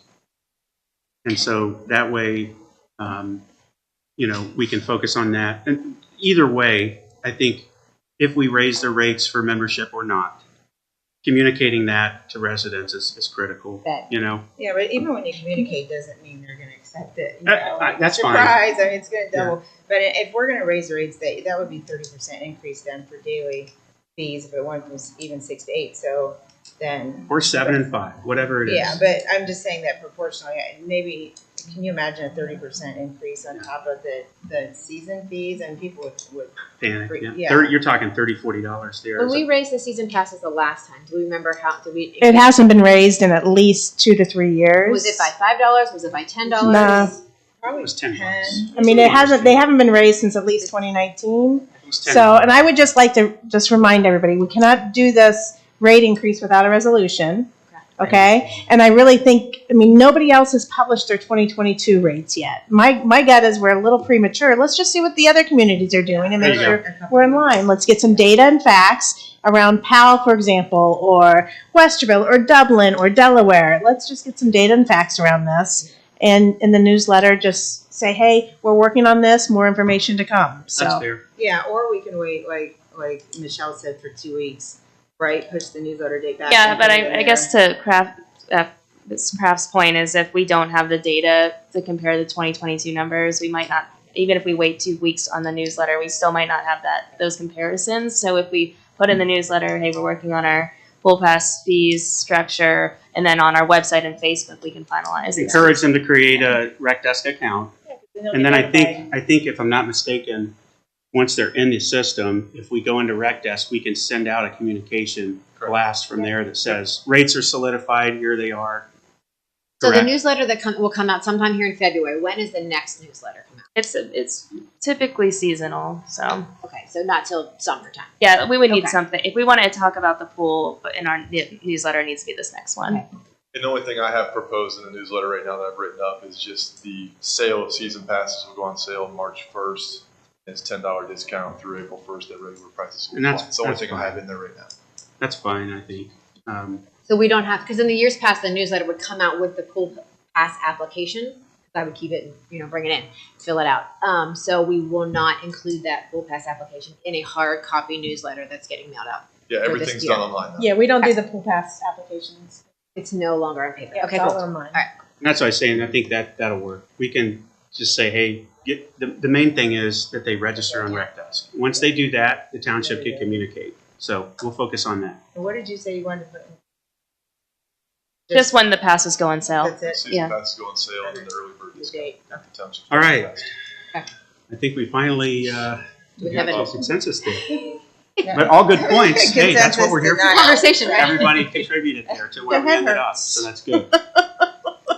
All right. Dallas has one more item. Last item, Lewis Center Trail Phase 3. I received a change order from Florida for Lewis Center Trail Phase 3, which includes the environmental archaeological review as well as the all the engineering design work for the hawk signal that will go over at the crossing near the visitor center for Owl Creek. And this is just to bring to the board's attention that there is a change order request for this work to be done with some of the modifications that were done in the trail. I just received this morning a schedule on this actual project, and pending approval of this, it looks like bids will go out. We'll be out to bid probably by late summer on this project. The archaeological survey was required by the DNR as part of the grant that was tied to this project, so no really dancing around that at all. The hawk signal is a change in the original design. There was a the RRFB, which is the similar to what we have out in front of the township hall here. The hawk signal is the big overhead signal that you see up near the elementary school on Big Walnut Road. Provides a little more visibility, safety, and all that stuff when people cross in Lewis Center, which is known to be a pretty high-speed roadway. So the change order for $11,000 and some change is to allow that project to continue and keep us on roughly the new schedule, which again will put us construction here late summer, early fall. Completed. Started late Started. summer, early fall, Okay. completed by the No concern from me. I think that signal is important. Oh, is there have you received any feedback on the field use agreement? The new procedures? From the groups that we reached out to, one of our existing 8 groups had a couple of questions about it and didn't agree with all the fees that we were charging. I explained to them that we weren't implementing all of our regular fees in the new policy until summertime. But we were going to be implementing the resident and non-resident fees, the participant fees with those organizations. One of the 7 or 8 groups wasn't super thrilled about that. I think that's probably driven by the amount of non-residents that they were serving compared to what they thought they were serving. Yeah. But none of the other groups nobody's said anything back, any feedback at all for it. So you sent the final approved version to all those groups? Yeah, they had the draft policy, met with them on a couple different occasions, had roundtables with them. But did you send the final version of that? Yeah, they all have. What I did notice in there that I had missed somehow, that they have to provide background checks and everything for all the coaching staff? Correct, just the fact that they're doing them. That's mandatory across all of youth sports for legit upstanding organizations to make sure they are providing background checks, whether through verified volunteers or any of those groups, to make sure the township and their group. That's for insurance reasons? That's standard? I mean, I know they obviously provide, every organization, they require that on their own, the background check. But our policy is just to verify that they're actually doing it. So we're renting our fields and our space to They're using a township resource. Yeah, but have we done that in the past? I'm just wondering if that's normal, because, usually I would think, I have no real opinion on this, but I'm not sure how the industry does it, but normally the organizations around here, I thought that they did their own background checks and things, because do those become subject to public records requests? Yeah. For those organizations, I won't speak to their public record. We're not getting a copy of the background check. So We're no just one's verifying. background check is going to be a record at the township. They're just giving. They're signing They're just off. they're Signing a release that basically says, yes, our organization Okay, completes that's it. background. That's it. That's it. They don't actually provide No. those items. I see right? what you're saying Do there. they? No. They don't. Just now. No, We're not getting Okay. background on Doing our Okay. What personal happens- information, that kind of thing. What's become more common in youth sports, even any organization right now, is if, say for example, Chief, his kid plays hockey and he's fed up with the hockey coach, and he's like, well, I'm just going to start my own team. They'll go start their own team, get a facility and everything, and they don't have the organizational structure and all the front end work, the backside stuff that is required. So he may be coaching, and he may have an assistant coach, and he's like, hey, you want to coach with me? You know hockey. And they put him out there, and then something happens, and all these documentation, all the things you're supposed to be doing on the checklist aren't getting done. That's becoming really common these days, especially with baseball and soccer. Is the township liable then if something happens, or I thought we had immunity? We have some, Being a government agency, I believe we have immunity. yeah, we have some governmental immunity that goes into it, but we still don't want to put ourselves in a position where we're Dealing with providing that. field space for Yeah. not legit organizations and putting ourselves out there for. Well, for yeah, potential but issues. what if they do sign off and they're lying? I mean, it's, if they're going to do it, if an organization is going to engage in that behavior, you would think they would also be more likely to say, oh, yeah, sure, we did it, and then the township would get dragged right into it. There's always a possibility with litigation that accusations could come out, whether they're true or not, they keep tied up in it. But we're just trying to do our due diligence to try to stay ahead of everything and make sure we're dealing with reputable groups that are doing things. Yeah, I think it's fine. I know with all the coaching I did, I had to do that. Oh, yeah, I always And sign then, as well, but I've never. But my background report didn't go out to anyone, and I don't Yeah. think that's the case here. So It's just I think affidavit. from a release of liability standpoint, it's fair. And It's common practice across the region. so It's just new to us. in regarding that too, I think I got feedback from a couple of the cricket groups, and I know they shared it with you as well. But they don't have the quantity of players and families and things like that that are contributing to their organization. So I know they took exception to the fees because for them it's a pretty significant financial shift given their headcount versus organizations with a couple hundred to 1,000 people contributing to the organization. But I believe you've been in communication with them. I just got their rosters this morning or over the weekend maybe. So we're just now going through those and seeing what it'll be. But yeah, you're 100% right. Some of the organizations will be impacted more than others, but their organization just on initial, at least one of the 2 cricket clubs I got, their information on initial glance served a lot of residents. So I don't think their fees will be impacted. That'll be mitigated by the fact that they're predominantly residents. Correct. Yeah. So I'll probably put them in a different tier than some of the other groups. I do also want to reiterate that you made a comment, and when going back to when this kind of blew up in the community, and there was, outcry over certain teams that had fields and didn't get first. So this whole policy was born of us not having a robust approach. And you've done a great job with it, and I know it's been a tremendous effort and undertaking. So I appreciate you having been through that and experienced the alternative. I think that that this is by far puts the township in a more consistent, objective approach towards our fields and allocating those out. The one thing you mentioned that I think is critical, there was this debate amongst clubs that they had more residents than the other club, so they should get more benefit, or you shared one proportion of, it was like 30% or 40% of the membership was actually residents of the township. Yeah, one of the groups that the township has allowed to use facilities over the last several years, they were below 30% of actual residents that are actually part of the organization using our fields. And similar to the pool conversation, obviously we want to cater to our residents, those who are supporting, funding, and being a part of ongoing costs of owning these parks and maintaining the parks. So this policy, to Mr. Grummel's point, does allow us to really focus on serving our community as opposed to outside. And more importantly, we have all this green space, and that green space was afforded by taxpayers and residents and funded by them. And so my concern going back a year when this all surfaced was, hey, look at the bigger picture. We have, selective groups that require tryouts, et cetera, that are displacing an entire 30,000, person community and their ability to utilize assets they've paid for.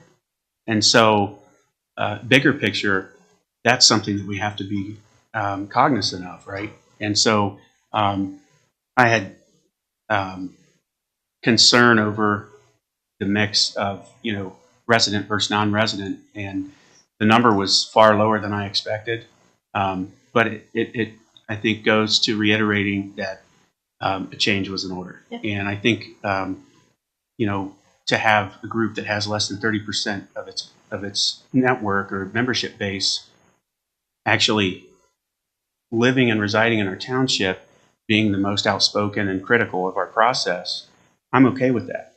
Well, yeah, it's only fair that residents get to use Correct. fields. And we've been kind of, even though when we didn't have a park system, we Liberty Park a lot, but I completely agree, because it was a disaster, and with other groups claiming that they had fair use and others didn't, it was awful. Now we have the numbers. It was awful.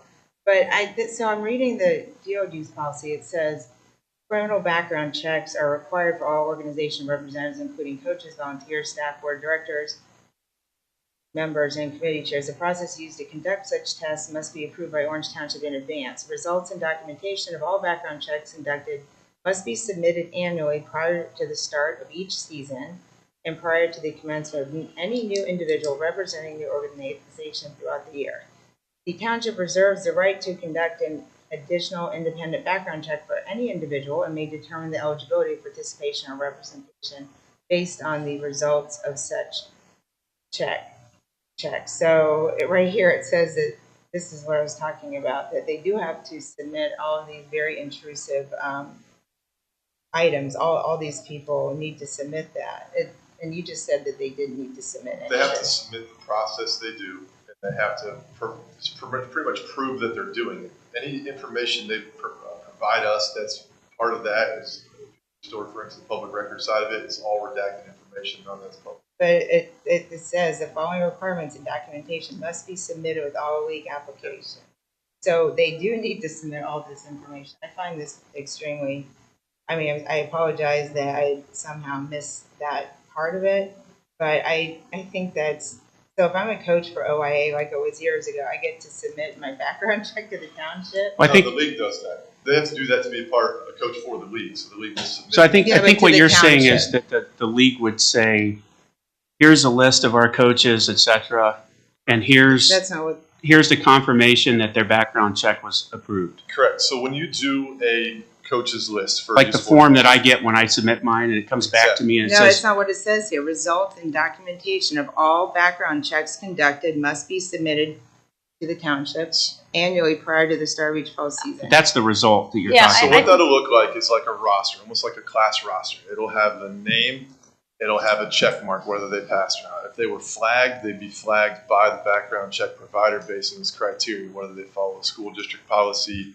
or their own internal policy or whatever it would be.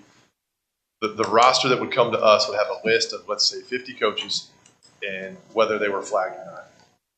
That's all we would see on it, just to verify that they're doing it. We don't get addresses, dates of birth, social security numbers, children, blood type, any of that type of stuff. It's a name, just verifying they went through the roster. Okay, because we should change that because it says results and documentation of all background checks must be submitted. It doesn't say, like you had said, oh, they just need to sign affidavit saying that they're doing this. There's no affidavit. It's a roster. It's almost just like your roster of your team that they've paid, for example. I know, I just don't. Joe I don't Schmo, check mark that they paid. We've had legal counsel review this, and we can go revisit it, that section Can we too, look just at to make that? sure the intent is still in place. Because we and- might actually need to modify it to say that instead of this, that they need to submit an affidavit stating that this has been done for each coach. So right here, if you look at it, it really does look like you actually, if I read this, I would think, and I don't know how many people have actually, that's why I asked if you've sent this out, because if I saw this, and there's nothing in the law, I don't think that would exclude those from being public records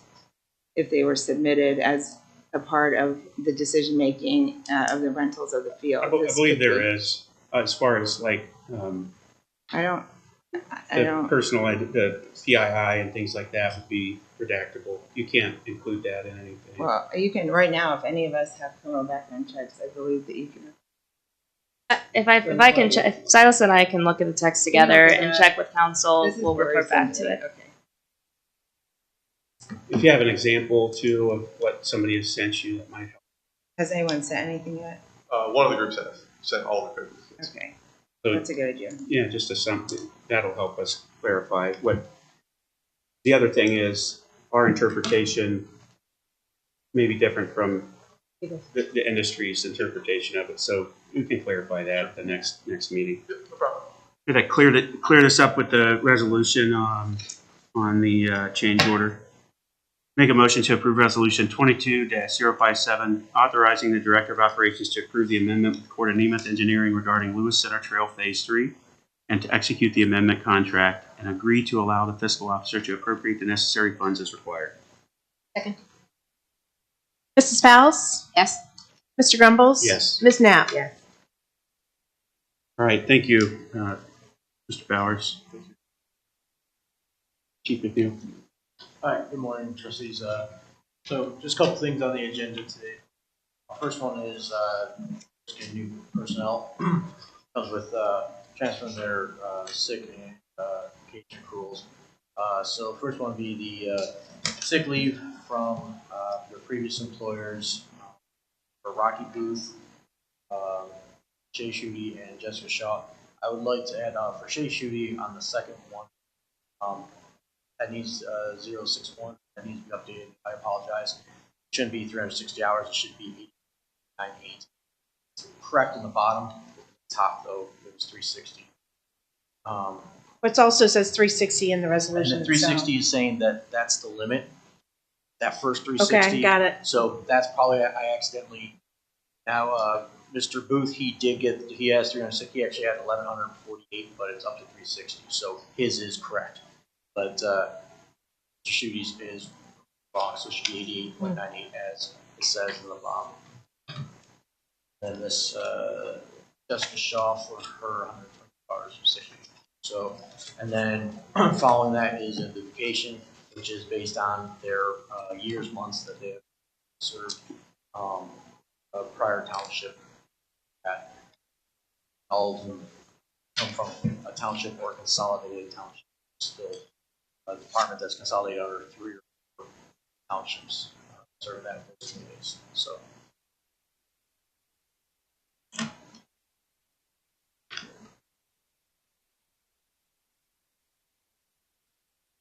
All right. Any questions?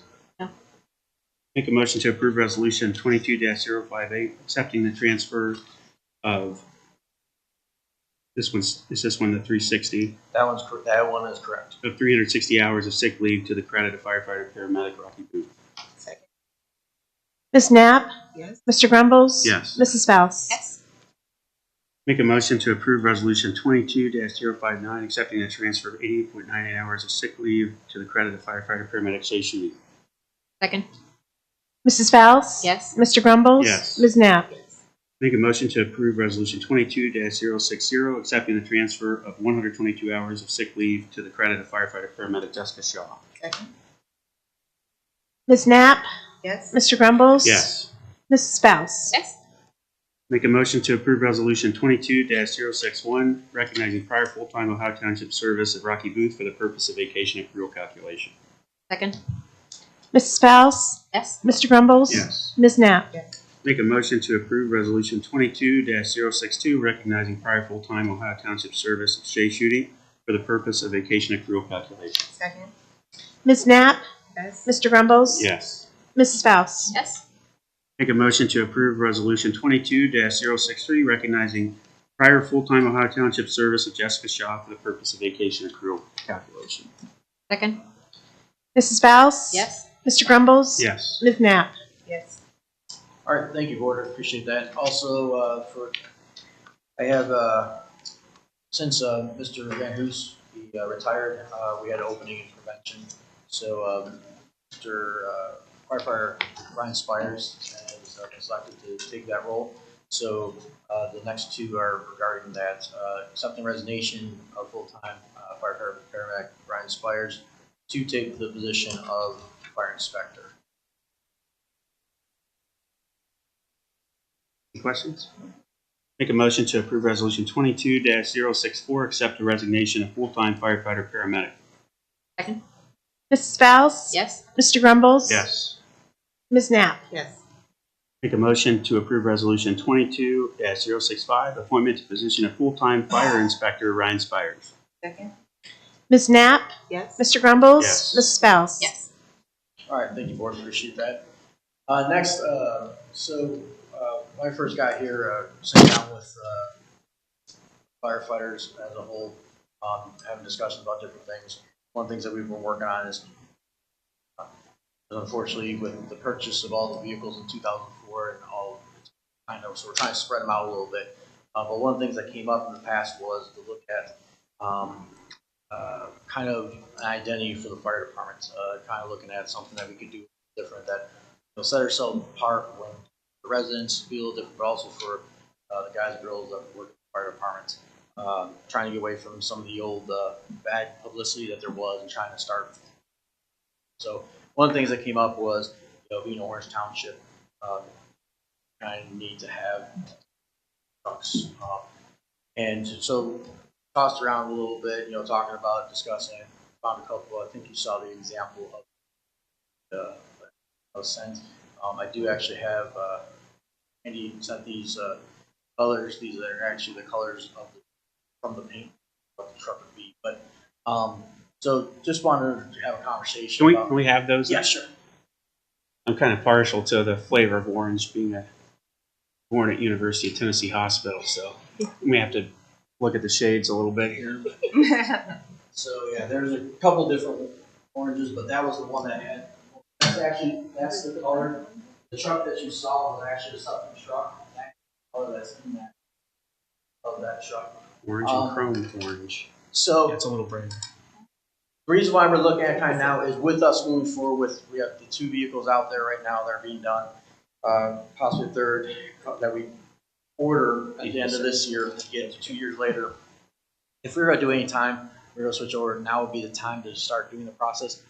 We're not doing anything. We don't want to paint the ones we currently have. It would just be through And they're the general. replaced. Yeah, just like we still have a white and red truck. Our medic that's in service right now is white and red. So we still have that. So this would not be a, hey, now we got to repaint everything. That would be as we get new apparatus. That comes after people have the two different trucks and start complaining about it. Then we have to paint everything. Right? Yeah. Let's just So- be honest. Well, hey, We'll do no, green and actually, orange. it did complain. There was no complaints when we went to black and red. There were a lot of comments, but it was just an idea that a lot of give an identity for the department and also for the residents when they see, multiple vehicles on scene. You know, It's which hard to one's see there. lots of red. That would stick out and be like, hey. Is there any reason we can't just go full blaze orange? You'd have to talk No to the black at firefighter all. about that one, so. Now wait, I mean- which one? I'm sorry. That's the example that you sent us. Yes. Which color did you say? That's that one right there. That's the orange that you're holding in your hand. There's two colors. There's chrome orange and regular orange. There's just like you can see a I can't really see the difference. yeah. There's a little bit of Over here. sheen. This one here. Yeah. This is the one. So the one in the picture is the. Chrome orange. Yes. That's what I'm This one is very. Yeah, we were trying to hold up to light so we could. I could see a difference in it. Can you? I Yep. must be color. I must I be paint a lot. colorblind. Are those close at all to our branding? Which one's close to our branding colors? Put it up there. There's a brand right there, right on the podium. Um, Oh That's your reputable bird orange. They don't look like longhorns. Yeah. No. Guys, appreciate that. Well, this orange, it stands out better, right? Do you think more That- people that will one, yeah. see? That would We're gonna stand out a be- lot better, and that's another thing looking at is, having a vehicle that stands out. Safety. Too dark. Yeah. That's why I was thinking just full blaze orange. You know, There's- nobody can make an excuse if they don't There see are it. All orange. Oh, Different shades of orange. Yeah, there are tons of lights on the truck, of course. So urban camo orange. people But still do we miss should it be able- sometimes. So it's just a discussion I want to bring up Do they because have orange medics? Like, if we bought a medic, are there orange Yes. medics? We have right one in now- the shop now. We could change the So- color on, right? yeah, that has yes. So that's what Boat? I'm saying now. I think the boat's being painted this week, so it might be too late on that. So Orange boat. I I worked on an orange boat last week, so I mean, they're I could nice. make a call and see, but I don't know if we'd be able to get it in time. Let's try and call today. So It's kind of neat. I I'll think show it you a would stand picture of out an orange more. boat. They're sharp. I think everyone's so used to the red. I felt like the orange is a little bit. Halloweenish. Yeah, it's a little bit hard to get used to. when I My first saw only it. thought was, could we ask the community? Could we do Yeah, 1 week yeah. Facebook poll, put it out there and see what they say? I don't have an opinion. Or even so- just put it out there, this is what we're thinking, and then see if anyone says anything. I think it kind of grew on me. And it would make us stand out. And I do think really from a physical standpoint, seeing an orange truck coming from the other way, I don't know why the red just seems to blend in. Maybe it's just human nature, you're used to it, but you're just used to it. People get used to it. I It think we get becomes used to the yeah. Oh, orange. it's an We change emergency. every There's red. couple years. They see orange. Plus, jokes aside, when they're passing at night or something like that, in addition to the giant lights, I mean, you know this, people still hit them all the time. It's unreal. Like, how many people are injured, police officers, et cetera, on the side of the road actually doing their job because people don't move over, whatever. Every little bit helps. So I just think we need to up the orange. It's a little too much of the black paint in that picture. So as long as we just really embrace the orange. Plus, Halloween, it'll be perfect. You guys are out at Halloween giving out candy. Yeah. It's going to be great. Yeah, maybe a little green stem on top. Make it to That's it. I like it. So are we just making a decision or are we involving the community? I mean, I think the community, just my opinion, I think their big concern is level of service. And the part that would be confusing to me would be having orange and red trucks show up together and like, wait a second, which ones are, So I'm more concerned about the time frame of getting the other vehicles brought in so we're consistent. Believe it or not, it's a genuine thing for me. It's Oh, yeah. not having, like if we have new vehicles come in, maybe put them all at one unit versus the other, if we can. That So would be very hard to do. Yeah. It would be kind of difficult. And also the fact that, trying to keep a balance balance Yeah. so that we're not replacing vehicles all at prematurely. once, All like from one kind of spot. when you first purchased them here because you started a new 361. So I think, to do that would be Retro painting is kind a of pain in the hard. butt. But I don't think. I think the fact that if people saw, hey, that's our truck, but I think when it's your worst day of your life and you have a Then no one's going Well, to care about a the paint. truck. That's my point. They want you to be blue, there. Purple, Yeah. whatever truck it is, they want Whoever you can to help do the them, job. right? So I don't think that would be a issue. I think it just be kind of need to eventually maybe go to where it does represent Orange Township that we have. Well, it's not a cost difference. There- So, there is and no so cost. for me, I'm fine with the orange. But you don't have to make it, can we wait till the next meeting? Are we making a decision? We still have a little No, bit of I time, still, right? so, Maybe just put I it on have Facebook and see. so I have my pre-con for the Quint, which is in March, the first week of March. The medic, we already did the pre-con, but they're still 18 months out. So Okay. Oh, we have that's- time we to have change plenty it. of The only time. one The boat. we won't is Just the not the boat, boat. because that's, We can call today though. yeah, And I So- think no one else is going to, like, the boat's not going on the roads. So Right. the boat can be. Yeah, saw the maybe put it email, on it's pretty much Facebook and done. just say.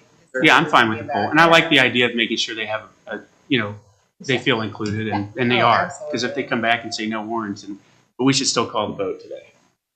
I'm cool changing the boat. Yeah, that's fine. And then Chief, you and I talked about the logo that would be used. We still have some time to discuss the logo that would be put on the truck, right?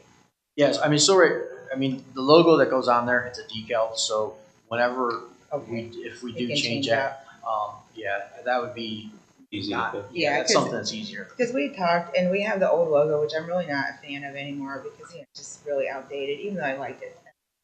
And then we have the new logo, but then Chief brought up a good point that logos get changed all the time, and and then he had maybe discussed making his own logo. I wasn't sure if I was on board with that entirely. I would want to make sure it would be in Consistent. line with it. Yeah, Well, maybe just a leaf I don't or think something. so. It wouldn't be me. What I'd do is Yeah, probably not take you, the but- fire department and say, hey, come up with a logo, which would be, of course, proof. But like on the back door, what's on the maintenance vehicle where it says Orange Township, that we'd have Orange Township still on the apparatus, but having a logo that would be fire department. So that way, no matter 5 trustees from now, when they come in and say, hey, we want a giraffe on there, it's not going to change because it's all, it's right here. It's all on the patches, it's on everything. So for us to change every time, it's very, it's a big cost. And that might be something if you could get input and then maybe have that company design, but maybe just a leaf, maybe a simple leaf, something that wouldn't change, but that wouldn't be too. But we have plenty of time to discuss that. And that's we still have months to go. Yeah, through that So I we're just good wanted with to a do that. Facebook poll of a more orange version of that truck. 100% orange or 75%. 100% orange. That's the Facebook poll. Are the That's- firefighters okay with 100% orange truck? No. 75%. They said no. So how much? We need And some that's the poll, right? We would like to move to an orange truck, but how much is, here in orange, how much is too much? 90, 80. And we'll have a picture of every version. Every truck. I think We have that. Whatever poll I think it is, should be something along the lines like, do you think our fire truck should be red or orange, and then just have Just them pick vote. red or orange. Yeah. Strongly disagree. Or if So, you fine. just put out that, hey, the trustees are considering this orange truck, what do you think? I mean, and then Fire department, right? Fire Right. department is looking to move towards orange trucks. And I love what your explanation of is the reason why you're doing this. So I would love to have those words in there so people understand. It's just not arbitrary. There's a So reason. It represents Orange Township. We're orange. So is Tennessee. Finding it easier on scene. just to get some feedback. Unity and- with the department.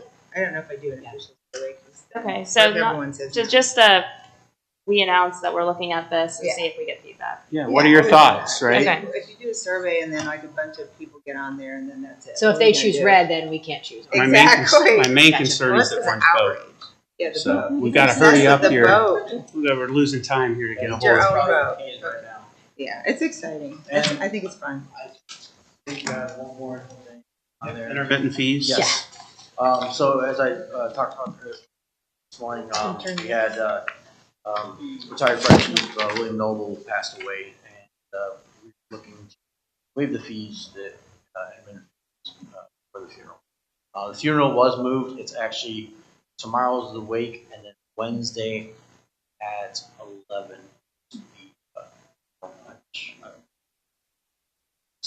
That's who I was before. Do you know what time the wake is tomorrow? I think it's 4 to 8. I think it's the same time. I'll have to confirm. Okay. They had we luckily got some information. Can you send an email out to the trustees on I have to, I'm going to confirm Okay. today. I didn't talk to Carolyn quite yet with that, all the weather and everything that got changed out until actually when we thought we were going to the big. Okay. So get that out. Thank you. Thank you. Thank you. Any concern with that? Make a motion to approve resolution 22-066, waive intermittent fees. Second? Mrs. Faust? Yes. Mr. Grumbles? Yes. Ms. Knapp? All right, thank you, Thank you, Chief. Board. Appreciate it. Okay, Ms. Kraft. Okay, we officially closed out 2021 on Friday, so we should have the January bank recs now. We couldn't do those until we were closed out of 2021, so we'll be working on those today and should have those numbers out by tomorrow. But just a few summaries and a few kind of updates on how the process works. Once we close it out of our accounting software, UAN, it automatically uploads to the AOS website, Auditor of State, and I did confirm that they did receive it, so it shows that it's in the received or submitted phase. So I'm waiting on the approval, and once it's approved, then it's available online at the Auditor of State's website for the public. I've already, Jess has already posted it on our website, and the newspaper announcement announcing that the year end is closed will go out hopefully this week. And once Auditor of State does whatever they have to do, then I can go online and submit it to Ohio Open Checkbook. So as soon as I get the Auditor of State's approval to do that, then we will get it submitted to Open Checkbook. Just a few highlights. I don't know if you guys had a chance to kind of look at the report, but I kind of looked by fund and in total at our total cash position, and our balance change was a positive $475,000, but that is due to the $1.5 million in ARP funds that we received last year. And we also used, when we look across each fund on expenses, we used a little over $600,000 in our remaining CARES funds. So that obviously helps, continues to kind of help our fiscal position. So are there any questions? The biggest change in funds was roads. They spent 1.9, their balance change from beginning of the year to the end of the year was almost $2 million. So a lot of that was Orange Road, if I remember correctly, Silas. So that, we've got a road levy coming up this year, and they're going to need it. So that's the kind of the biggest change that jumped out at me. And just so I'm clear, if it weren't for the 1.5, we would have lowered our reserves, right? Yep. So it's an important point to. Well, the 1.5 plus the remaining 600,000 from COVID that we got to spend on, what did we use that for? The parking lot at North Orange. So 1.1 million lower net than otherwise. If we were not to have had those funds, we would have lowered our reserves by 1.1. Yeah. So that's important to know from a fiscal standpoint. And Elisa, you said, so do you submit annually to the Open Checkbook? Yes, Is it's it? only once a year. Is it? Mhm. Did they used to do it quarterly? I don't know. When I called them last year about it, because I thought I was supposed, I didn't know if it was monthly or what. So I called them last year and they said it's just once a year. Is it possible to do it? I don't know if it's easy or not, but I think they used to do it like every quarter. So if you were a resident and you wanted to get on and see what's been spent this quarter, and then you have to wait a whole year, I don't know. I know I post our financials each month, other than the bank rec. I post our operational reports, which includes the cash summary by fund, out on our website. Yeah, but it's not searchable. Like, have you been on the Open Checkbook site?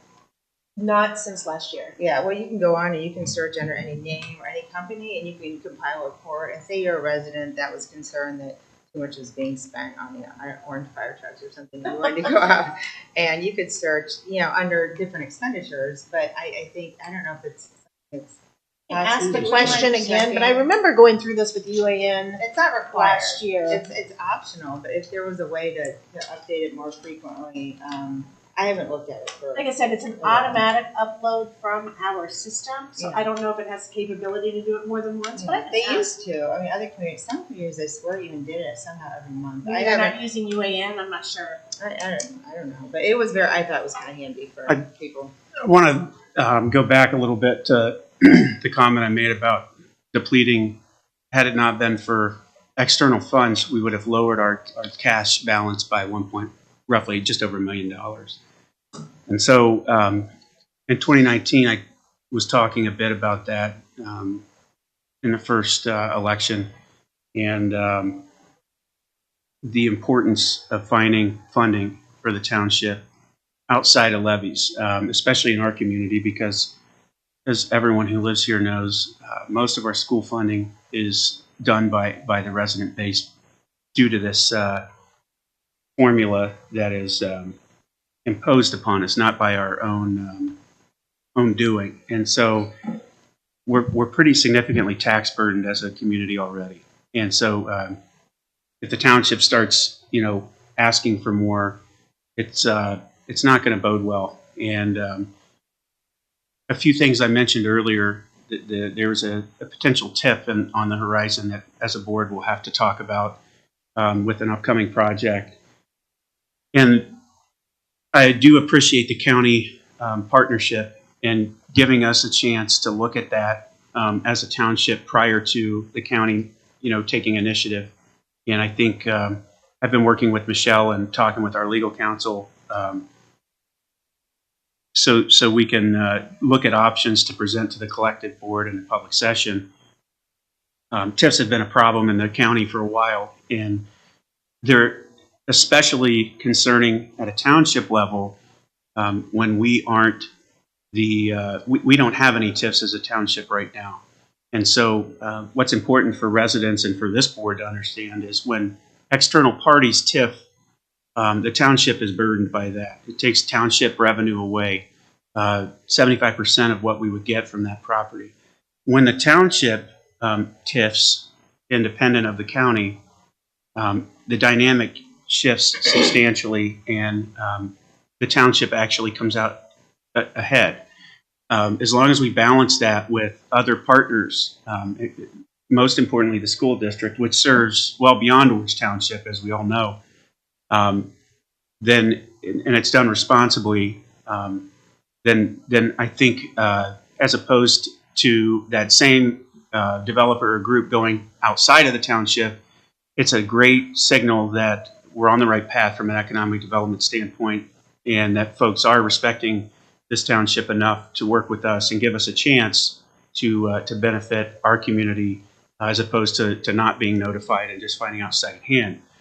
And with that, this particular TIF opportunity we'll be talking about in discussion, preliminary discussion, there is a component of that TIF that would benefit the school district. There's some outdated infrastructure and utilities at several schools, and it would look to improve those utilities with the funds raised. So the schools would have gotten that money. They would have turned around and invested in that. And the benefit of having a developer involved is they're going to have the equipment on site. They're going to have the scale to do that at a reduced cost versus us going out to market and doing it ourselves. It's going to be a cost, pretty much, versus retail. The other benefit of this is what we just heard. All of our expenses revolved around infrastructure predominantly. We had a massive investment on Orange Road. We have another phase of that project that we've talked with engineers last year at this meeting, following my meeting with them at their office. I asked them to come present, and they did, and they shared some grant monies and kind of a forecast on when we could get this Orange Road underpass done, which is critical to our township. With all the projects on the horizon, it's going to be an increasing problem for us until we deal with it. So it is fast tracking that underpass project. And so Shanahan Road is another area of congestion and constraint that straddles two townships, Berlin and Orange. So this particular project would bolster our infrastructure revenue stream without us going back to taxpayers and raising our levy. That's an example of where a TIF might be able to work for the actual community that's being burdened, right? As opposed to going outside of our community and being reallocated and invested to others. So that's on the horizon. Also on the horizon, we started going back to last year, preliminary discussion on some JET opportunities. One in particular that has to do with a project that we spoke with, and I don't know, Ms. Faust, I don't believe you were involved in that discussion, but Ms. Knapp, you were, specifically at the Orange Road intersection at 23. And we have a potential opportunity there to work out a JED and expand upon that JED potentially with additional projects on the horizon. That would, if successful, within very short order, we would have revenue streams coming into the township. It would also shift the dynamic for the township from a JED perspective. And the JED board formed from that would allow us to expand the JED pretty rapidly with existing areas that would immediately develop revenue streams for the township. So I wanted to share that at this point because we just heard why those are critical. And I think we have a lot of potential to partner in the right ways and help the township become more sustainable in the future as we grow and look at funding growth. Thanks for looking into that very detailed. So I'm excited to do that. And Ms. Knapp, I know you were a part of the previous JED. There was a lot of work done on that with Evans Farm that came in, and I think my first year we approved it after the bulk of the legwork was done. The difference in that JED and what we've initially started discussing, a JED's effective, most effective for a township when the number of parties involved is as minimal as possible, right? Because you're taking a 2%, say, tax that businesses are contributing, and now you're splitting it up 4 ways or 5 ways or 6 ways. The opportunity we're looking at would just be us and one partner. And so very beneficial for us, and I'm excited for more to come on that. We have some meetings coming up, and then once there's some substance, Ms. Bonnie's been working very hard with our legal counsel on that, and we'll be in good shape to talk through that publicly. So I didn't want to have you all blindsided on that, and give you as much update as I can. So thank you. All right, administrative report. I'm good. Okay. Thanks. Okay, yes, thank you. So the first item under the administrative report is just discussion and hopefully consensus from the board in regards to Deed Solutions. And just for those who don't know, Deed Solutions is our current asset management program. Involving that includes creating work orders, keeping track of purchasing, invoicing, as well as keeping up with our inventory. And this was implemented prior to my time. However, we tried to take this on and did numerous trainings. And unfortunately, we do not believe this program for our team serves the capacity that we need. So I would like to ask the board to terminate this agreement with Deed Solutions and in the nearby future look at a different option. So this is something that came to fruition a couple months after I transitioned. The acting administrator was something that when you start talking about our budget and you look at the entities, external, public, there's typically an asset management system, a work order management system that's not a piece of paper. It's systemic in nature. And so I had tasked a former administrator with looking into that. Deed Solutions was the first vendor that surfaced. They are working with Delaware County, and so I think it was a natural fit to try and go partner with them. I do believe in talking with other entities that use them. COVID had a profound impact on their customer service, and as it did many businesses that are service oriented. The idea of this software and this program is still critical in my mind. I think we just need to find the right partner for us. And ultimately what it, from a functional standpoint, what it allows us to do as a township is to identify the level of asset that we want to systemically control. So whether it's buildings and vehicles, or you can go as far down in the weeds as you want. From an inventory standpoint, it's one centric location that has our inventory accounted for, serial numbers. More importantly, when chief comes up to us and says, "Hey, we've got a medic that needs to be replaced," and he's looking to justify that, instead of going and grabbing papers from files and trying to put together account stuff with our fiscal office, etc., you'd be able to go into this software and say, I need to look at engine 2, or I need to look at medic 2. And all the work orders, all of the asset expenses, depreciation, if you will, could be very quickly ascertained. It would say that you've had 37 work orders on that vehicle, amounting to 50,000 in labor, 40,000 in parts, and oh, by the way, if you look at the trend, we're moving from every 6 months to every other month, and this scale is so. In other words, it's becoming more to maintain than it is to just cut our losses and get a new medic. Similarly, with buildings and other assets, we would then have a very clean, crisp, almost immediate information source that says, this is what you're investing in your township hall. Is it time to look at other options, or et cetera? All the way out to all of our vehicles. And from an inventory standpoint, really allows us to keep tabs electronically and more independent, I guess, less subjective, a more concrete area where if you had a concern as a board member, or Silas had a concern as a department head, you can pull at that inventory and say, every year when we do our inventory, you print out by department, they go through and verify that stuff's physically present, the condition of it, etc. It's makes a lot of sense. The other benefit of it is there was real concern, especially that I raised right away, over the lack of control around spending. So a lot of folks have cards, and a lot of folks are out purchasing, kind of independent of, a process. At the point that I came in, it's been cleaned up some sense.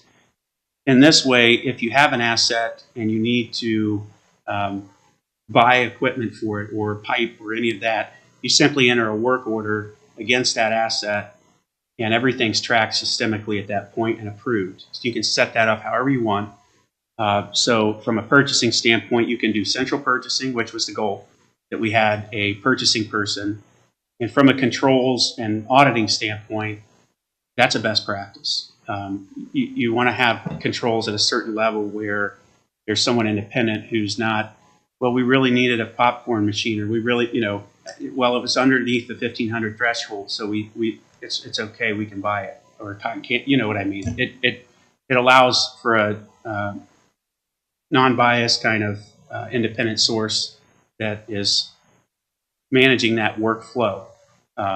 So ultimately, if the roads department needs something, they put a work order in, Silas approves it, or whatever level we set. If we set up central purchasing, they would have clout through all of the volume of these different purchasing silos we have now, and say, hey, we have a scaled relationship with Granger or whoever, and that part goes through that account versus all these independent cards. It takes a little bit of work on the front end. Am I correct in thinking that we've done a lot of that back stuff? So we Yes. have the giant. Yeah, so we have spreadsheets of all the inventory. So if we were to go to another program, it will be easily exported into that system. Solutions came in and inventoried everything. Okay. They started putting barcodes on it. We started to move towards that path. I think and you can jump in if I'm wrong here, I think the problem is we need a more hands-on and supportive customer service to get us off the ground running. We can't set up meetings and cancel and reschedule and have, a question and not get an answer. So we need to find a partner that can accommodate our team. And There are other partners out there. there are tons. It's just a simple kind of a MRO type system that exists. There's a specific name for it, and I can't remember it for the life of me right now, but it's a work order management system at the end of the day. It's an asset management system. And is that fair to say? We just need to find a partner that can commit to getting us up and running, Right. and be on the ground with us and have some sort of support. So if for the next meeting, I'd like to have an official termination resolution in place. I just wanted. If everyone's okay, I can just Oh, okay. make a resolution now. So I can just I Are we can, ending it early or just not renewing? 067. Then I just do a consensus. Okay. So this will be 067. Make a motion to approve resolution 22-067, terminating agreement with Dude Solutions. Second. Ms. Knapp? Oh, when is it effective? Today? Effective at the end of the current contract period. Yes. Okay. Second. We're up for renewal currently. So. Okay, all right, yeah. I'm still. Ms. Knapp? Yes. Mr. Grumbles? Yes. Mrs. Faust? Yes. All right. The next item under administrative report is in regards to obsolete items. We do have two vehicles. If you recall earlier this year, we made purchases to new vehicles in the operations department, and these are just the old ones from that.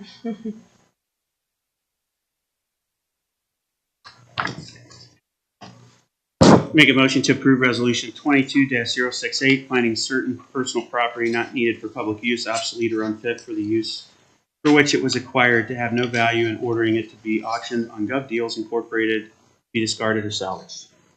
Second. Mrs. Faust? Yes. Mr. Grumbles? Yes. Ms. Knapp? Yes. All right. The next three items under the administrative report is in regards to positions. The first one, well, let me take a step back. So last year, we provided an organizational chart of the staff, and one of the feature positions within that org chart had this events and communications coordinator position. Last week, I met with Mike Kremnitzer, Val Bunting, and Silas Bowers over reviewing this position description, and we believe that one, there is definitely a need for it as far as the event side. We started with the event side first, so the way the position description is outlined is that the operations department would still take lead on the events, as the park staff is the ones that really put it all together at the end of the day. But we also wanted to include the communications piece to this too, and having a point person to consistently update any type of Facebook posting, newsletters. If we wanted to go to the digital newsletter route, that would be an option. I can think of, when we go through the zoning code changes to help on the engagement side of that. We've talked about in the past working with our HOAs more closely and providing communications, and just kind of like a Q&A session with them too that I think would be really helpful. Part of the fee schedule, when we discussed the pool passes earlier in this meeting, we want to add more programming to that, so having a coordinator to facilitate that. And I do believe that this position would be the official, the liaison for the OTOP committee. I know it's been going back and forth now, but as far as somebody that served, their primary role is events and communications, it does make sense for them to be the liaison for that. And so I don't know, Silas, if you want to chime in on any of that, or okay. And who would this report to? So I'm sorry, I meant to say that. So this would actually report to Val Bunting, our administrative manager. When we updated her position description, she would be the point person for communications and events. And then, but again, it would be in direct conciliation with the director of operations. Yeah, I think it's a great idea. We've needed something like this for years. It's kind of been a hodgepodge of different people trying to do it, even though I think it's been very good the last, year or two, probably. It's been really good, but I feel like a dedicated person would be good for this. Ms. Bunting, any concerns or comments, or are you ready? Ready for this?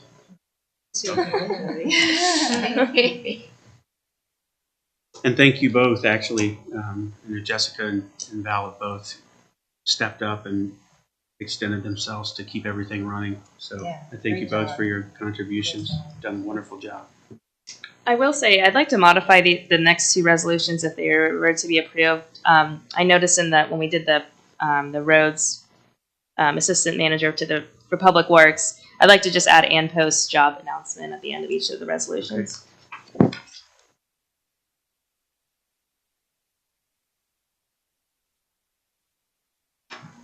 And I can talk about the second one too, if you'd like. Go ahead. Yep. Okay.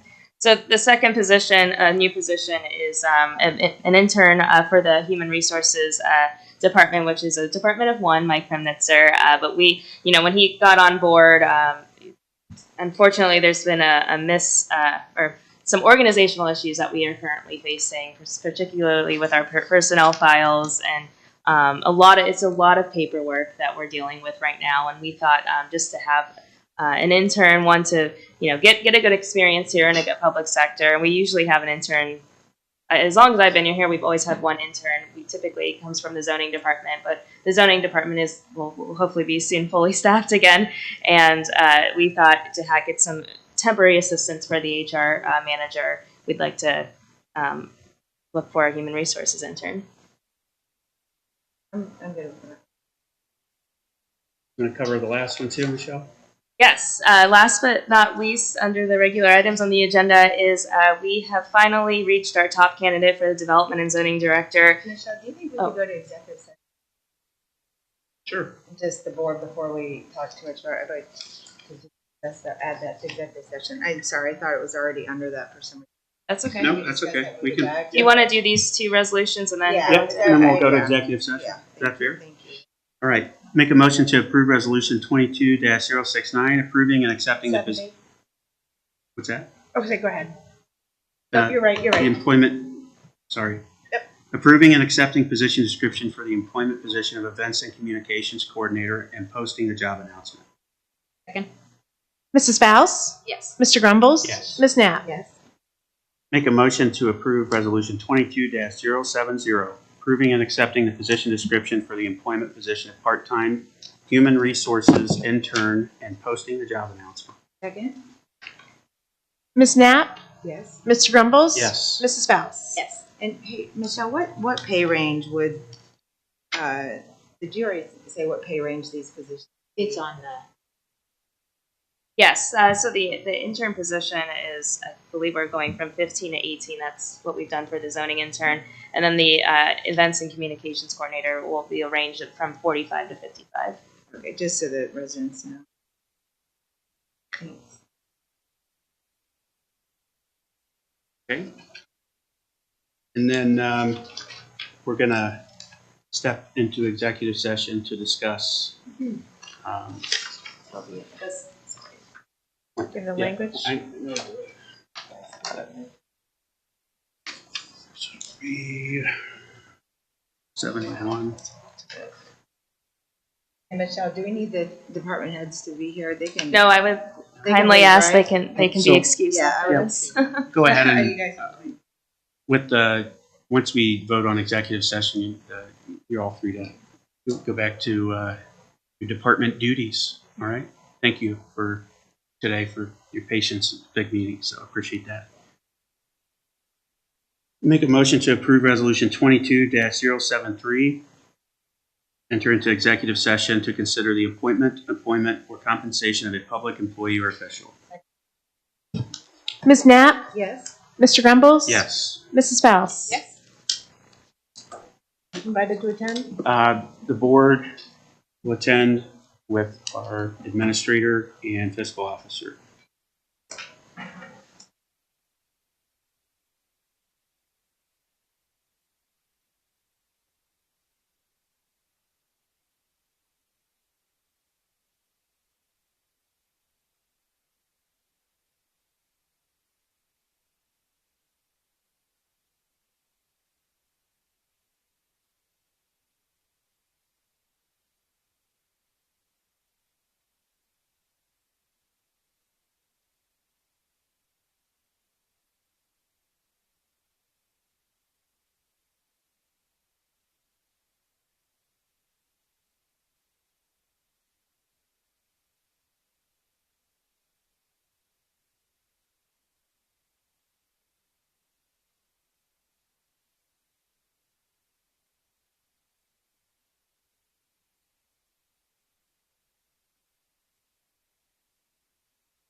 Back up.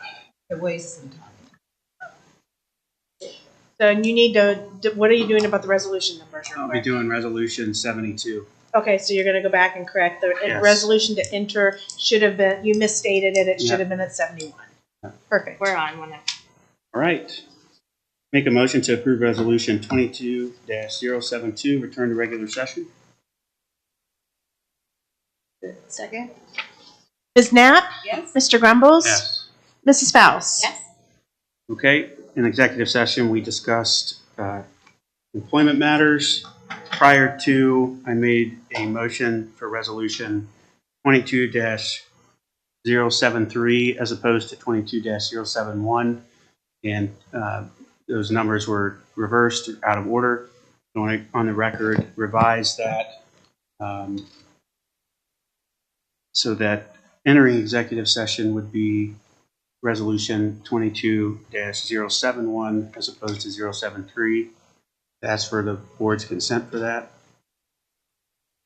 Yep. Okay. The next resolution involves the zoning director position. Oh, I'm sorry, Michelle, I interrupted you in the middle of your, just what you were gonna say about the position. Oh, sure. Yeah, so we interviewed several applicants for the development and zoning director, and the staff determined that Robin Duffy is our top candidate for this position.